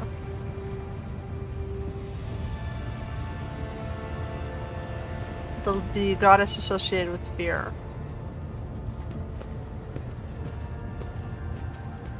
It is the Visier's duty to watch over the flock, to lead those who want to learn more of the Undying One, but are fearful of death, and guide those who seek answers in death, but do not know how to live. The Visier protects all, those who do not know we exist, those who are grateful for our service, and even those who hate us. The Visier sees what is to come, remembers the past, and accepts the present. So they have a They strategist. spin a web of faith and blood so strong that no enemy may sunder it. This is the Visier's burden. This is the legacy of the matriarch spider. So they had a spy mistress or a spy master. It is said that she was one of many, born in the void, the Domin's subject. She honored death instead of life, and for this, she was persecuted. It is said that when the arch-enemy's forces invaded the flagship during a warp jump, she gathered the Undying One's servants around her and saved the ship from ruin. Together, they spun the first threads of the web to ensure that such devastation would never happen again. It is said that she was strong and indomitable, but as the years passed, her heart became as stone, and thus, the Undying One whispered her name to the one who would become the first Visier of the blood-spun web. Through blood, sweat, tears, and the strength of their convictions, the servants of the Undying One spin the souls of your subjects into threads of balance. This is why we refer to ourselves as spinners. Those who are newly committed to the blood-spun web are called lesser spinners. If they are faithful in their service to him, they may eventually become spinners. The most devout of us all are known as the High Spinners, of whom there are 7, each bearing a unique title. The Visier, the first spinner, leads the cult. I, Kibella, am the second spinner. The third spinner's name is Io, and there are 4 more. Interesting you choose a fertility goddess as the third spinner. Or she wasn't quite a goddess, she was the affection of a god's, she was a vessel for a god's child who fled the goddess's wrath into others' lands.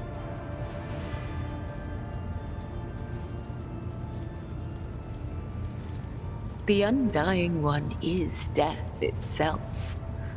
We serve him, and thus we serve death. This is not a comparison, attribution, or preference. It is the truth, and nothing can change it. She's a scary lady, got it. The tenets are knowledge, an art that is passed down from one Not really generation dancers, of the that makes no blood-spun sense. web to the next. Even so, there are spinners who will never fully comprehend this knowledge in the time allotted to them by the Undying One. The tenets dictate how one follows the thread of life, but they are also the thread itself, from first breath to last. The tenets cannot be taught, they must be lived. Only then will you understand. Sure. Torture? I bear the sacred marks of the Undying One's service. Death has bestowed them upon me. Though others may cherish hollow riches or meaningless beauty, it is my duty to cherish his gift of blood. Each wound is a symbol of our service to him. Each drop of blood carries his blessing. To renounce these scars is to renounce the Undying One himself. Legacy of a tribal life? Death whispers to me, you are worthy of bearing his marks. Tell me, Domin, do you wish to honor your flesh with his gifts?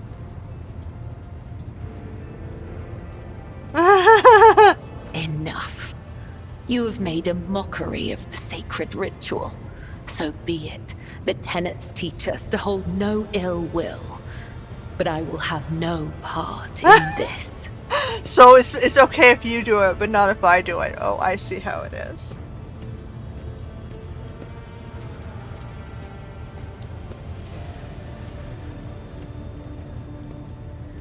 The Gothic we use to communicate is different to that spoken on the upper decks. Domin has many meanings. Giver of life, Lord or Lady of the Ark, and Shadowless Sun. The matriarch Spider gave this title to the rogue trader who allowed her to form the blood-spun web. We use other titles as well. For example, Venai means Master of the Immaterium, or Watcher of the Veil. Vil means one who must go to the other side. Amic means one you can trust in battle. I met her once when I was young. The Vizier saw a serpent hiding among those close to Domin Theodora, ready to sink its fangs into her throat. I was ordered to find the serpent and sever the soul from its body. I watched and waited for weeks. I hid among the shadows, the air ducts and the faceless masses. Once I found the serpent, I sliced off its head and returned to the temple. I doubt that Domin Theodora ever saw me, but the 3 ritual cuts I left behind on the body let her know that this death was pleasing to him. They sent us a grand feast from the upper decks before the cycle's end. We gave it to the hungry. Let's see. I am the second spinner of the blood-spun web. A spear in the hand of the Undying Emperor. I am your shield and shadow. Your blade.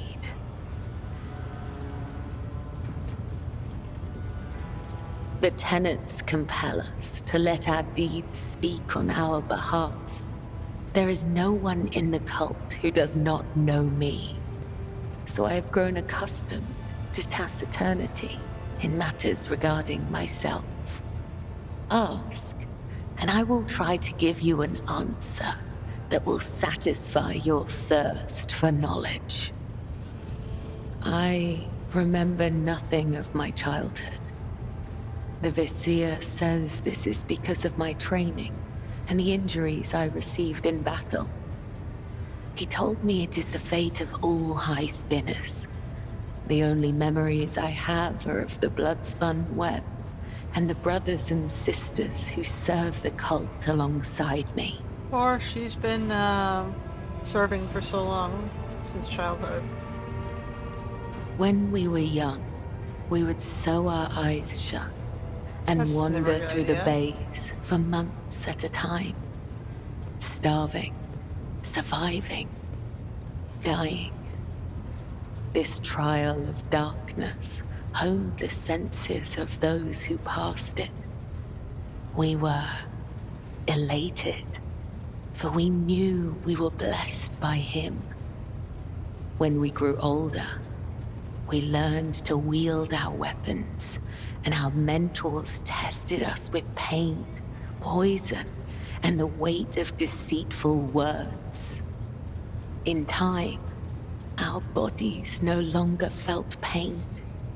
Our blood became resistant to toxins, and our focus could not be shaken. We were at peace, for we had shed everything that could encumber our faithful service to him. When we came of age, we faced a great trial. A year-long vigil spent in unceasing prayer to the Undying One. When hunger and other base sensations faded away, we attained true comprehension of ourselves and our place in the world. Our place between life and death. We were proud, for on that day, he truly accepted us, and we accepted him.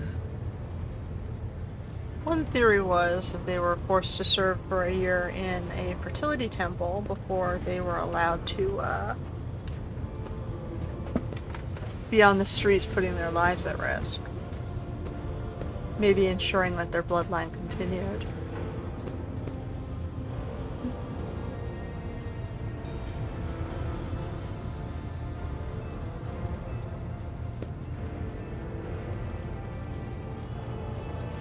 It is impossible to understand the value of your body and spirit if you've never experienced physical or emotional pain. Pain is temporary, but experience endures. Experience can be sharpened like a blade and turned into mastery. I've never regretted walking the thread I was destined to follow. When we join the cult, we relinquish our past. The blood-spun web becomes our new family. I have seen the pain, terror, and doubt in the eyes of those who hear the Undying One whisper the names of their kin. For some, the blessing of oblivion is a gift not unlike death. No. Okay.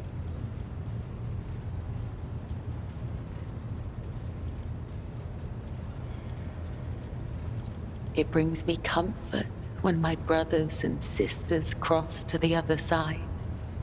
The Undying One has called them to his side, so they can serve him in ways we cannot. Attachment makes us weak. The weak meet their demise prematurely.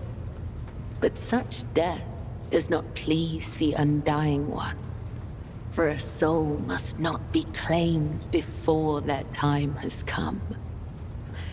It is true that spinners occasionally cross paths with those outside the cult, but such paths always diverge in the end. We may walk the same road together, but we are nothing more than temporary traveling companions. It is similar for those of your retinue. Our threads may intertwine for a time, but all will go their separate ways, as is inevitable. But not you and I, Domin. Our threads cannot be unwoven, and only the Undying One will end my service to you. Know your enemy and prevail in battle. Know your ally and prevail in war. You can see for yourself. Tools for tempering the flesh. If a spinner neglects this practice for too long, their body will weaken, and their sensitivity to pain might return. If it does, they will feel the overwhelming agony of every wound they have ever endured, and go mad with torment before the undying Emperor whispers their name.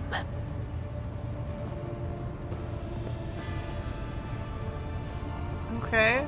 Is it possible to experience pleasure if one feels nothing?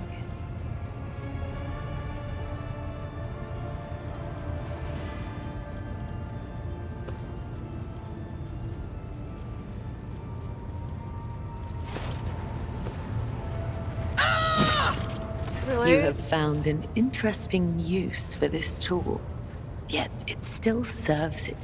Do you have That's other fine. questions? Your body will fail you, Domin. Your bones will break. Your tendons will snap. Your heart will stop. Our rituals of self-perfection are unending. I've been about the next They 30 years. demand absolute dedication and decades of special training. However, I'm a psyker, not a if blade you dancer. devote the next 30 years of your life to its study, you might be able to learn the basics. Okay. It is not difficult to speak the truth. Lords and wretches are equal before death. If such is the Undying One's will, I will guide you to him, Domin. She'll turn on me so fast. Got it. I use blood to read his sacred cards and hear the whisper of the Undying One. His tarot is not an answer, but a question I ask of the universe. Oh boy. And the universe answers with questions of its own. In this sacred communion, I perceive hundreds of possible outcomes. They are all true, and yet they are only visions. I know what will come to pass, and yet I do not. It is a holy relic that has been passed down from generation to generation. Only the first and second spinners are allowed to study the sacred cards and interpret their meaning. We use his tarot to guide the cult and discern the tangled threads of fate. In practicality, tarot cards are just meant to guide your thoughts, to help you resolve your problems by helping you think about things. It's like a game, but not a game. It's more of a... It's called a divination tool, I suppose, but... I used to play with tarot cards when I was a teenager. It was interesting, but I always liked mythology and history and all that stuff, so... For me, it's just another, Well, I'm also a scientist at heart, so I guess I'm a little too practical to be spiritual. I'm somewhere between. 34. There used to be more, but some have perished. They have in an the old tarot darkness of deck, time. but they've lost cards. Their Interesting. loss is a great tragedy for the blood-spun web. Makes you wonder what happened to the rest of their cards. Because, let's see, the tarot decks typically Tarot, Major Arcana. There's 20, there's 78 cards in the deck. And 22 are the Major Arcana. So they probably have the Major Arcana and they've lost some of the lessers.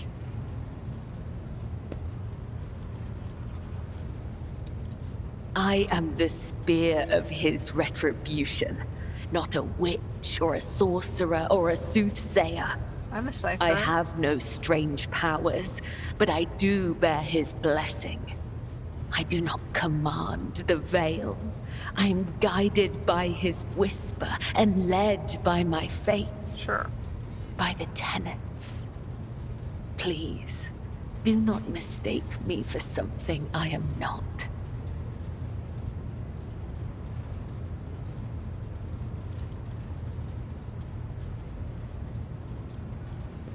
Ask the cards, Domin, and I will listen. Oh boy, let's see where this goes. The first card is the young warrior. It suggests inexperience, a path of becoming. The second card is the shattered world inverted. The path will have twists, turns, and thorns, but you will gather allies along the way and find what was lost. Okay. The third, the hound inverted. Someone has marked you as their prey and is chasing you through a field of traps. The lost child. You will leap into one of those traps of your own free will and place your trust in someone truly desperate. Interesting.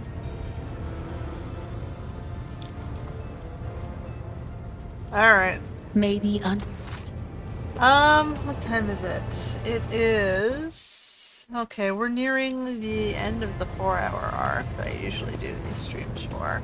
So maybe we should stop there and we'll continue on next time.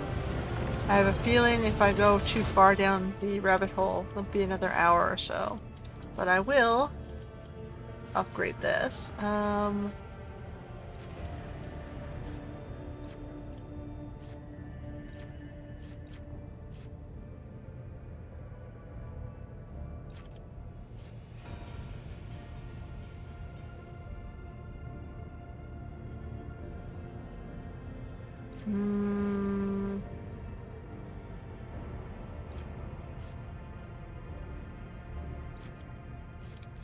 Let's do that one.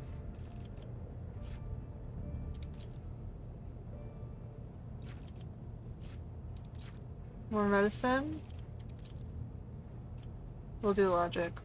Keep unlocking those doors.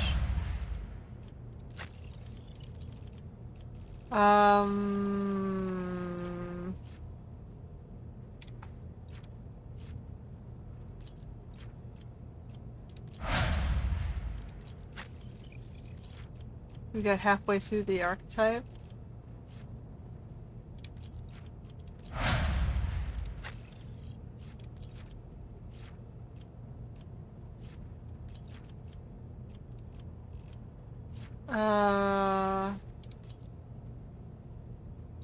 Give her awareness so she can find traps and things.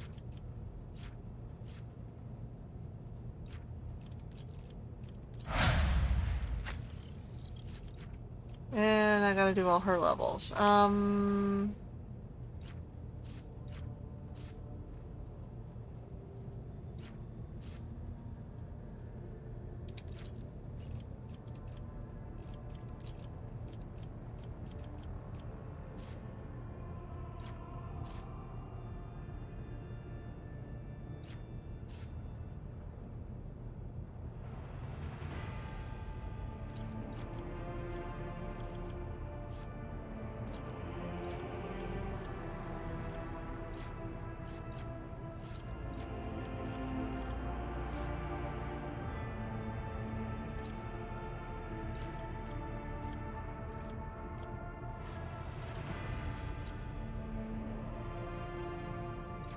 Let's keep upping her athletics.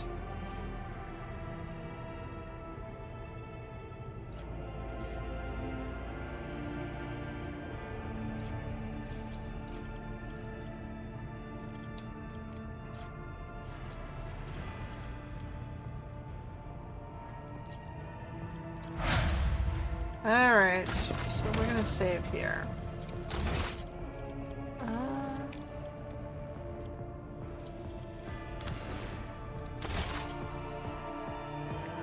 Okay. Well, we got a little bit farther. We found a navigator and we got a blade dancer. As well as quelled some riots in the underdecks. And we still have to find our engine seer and our interrogator guy. So I guess we will get back to that next week. And until next time.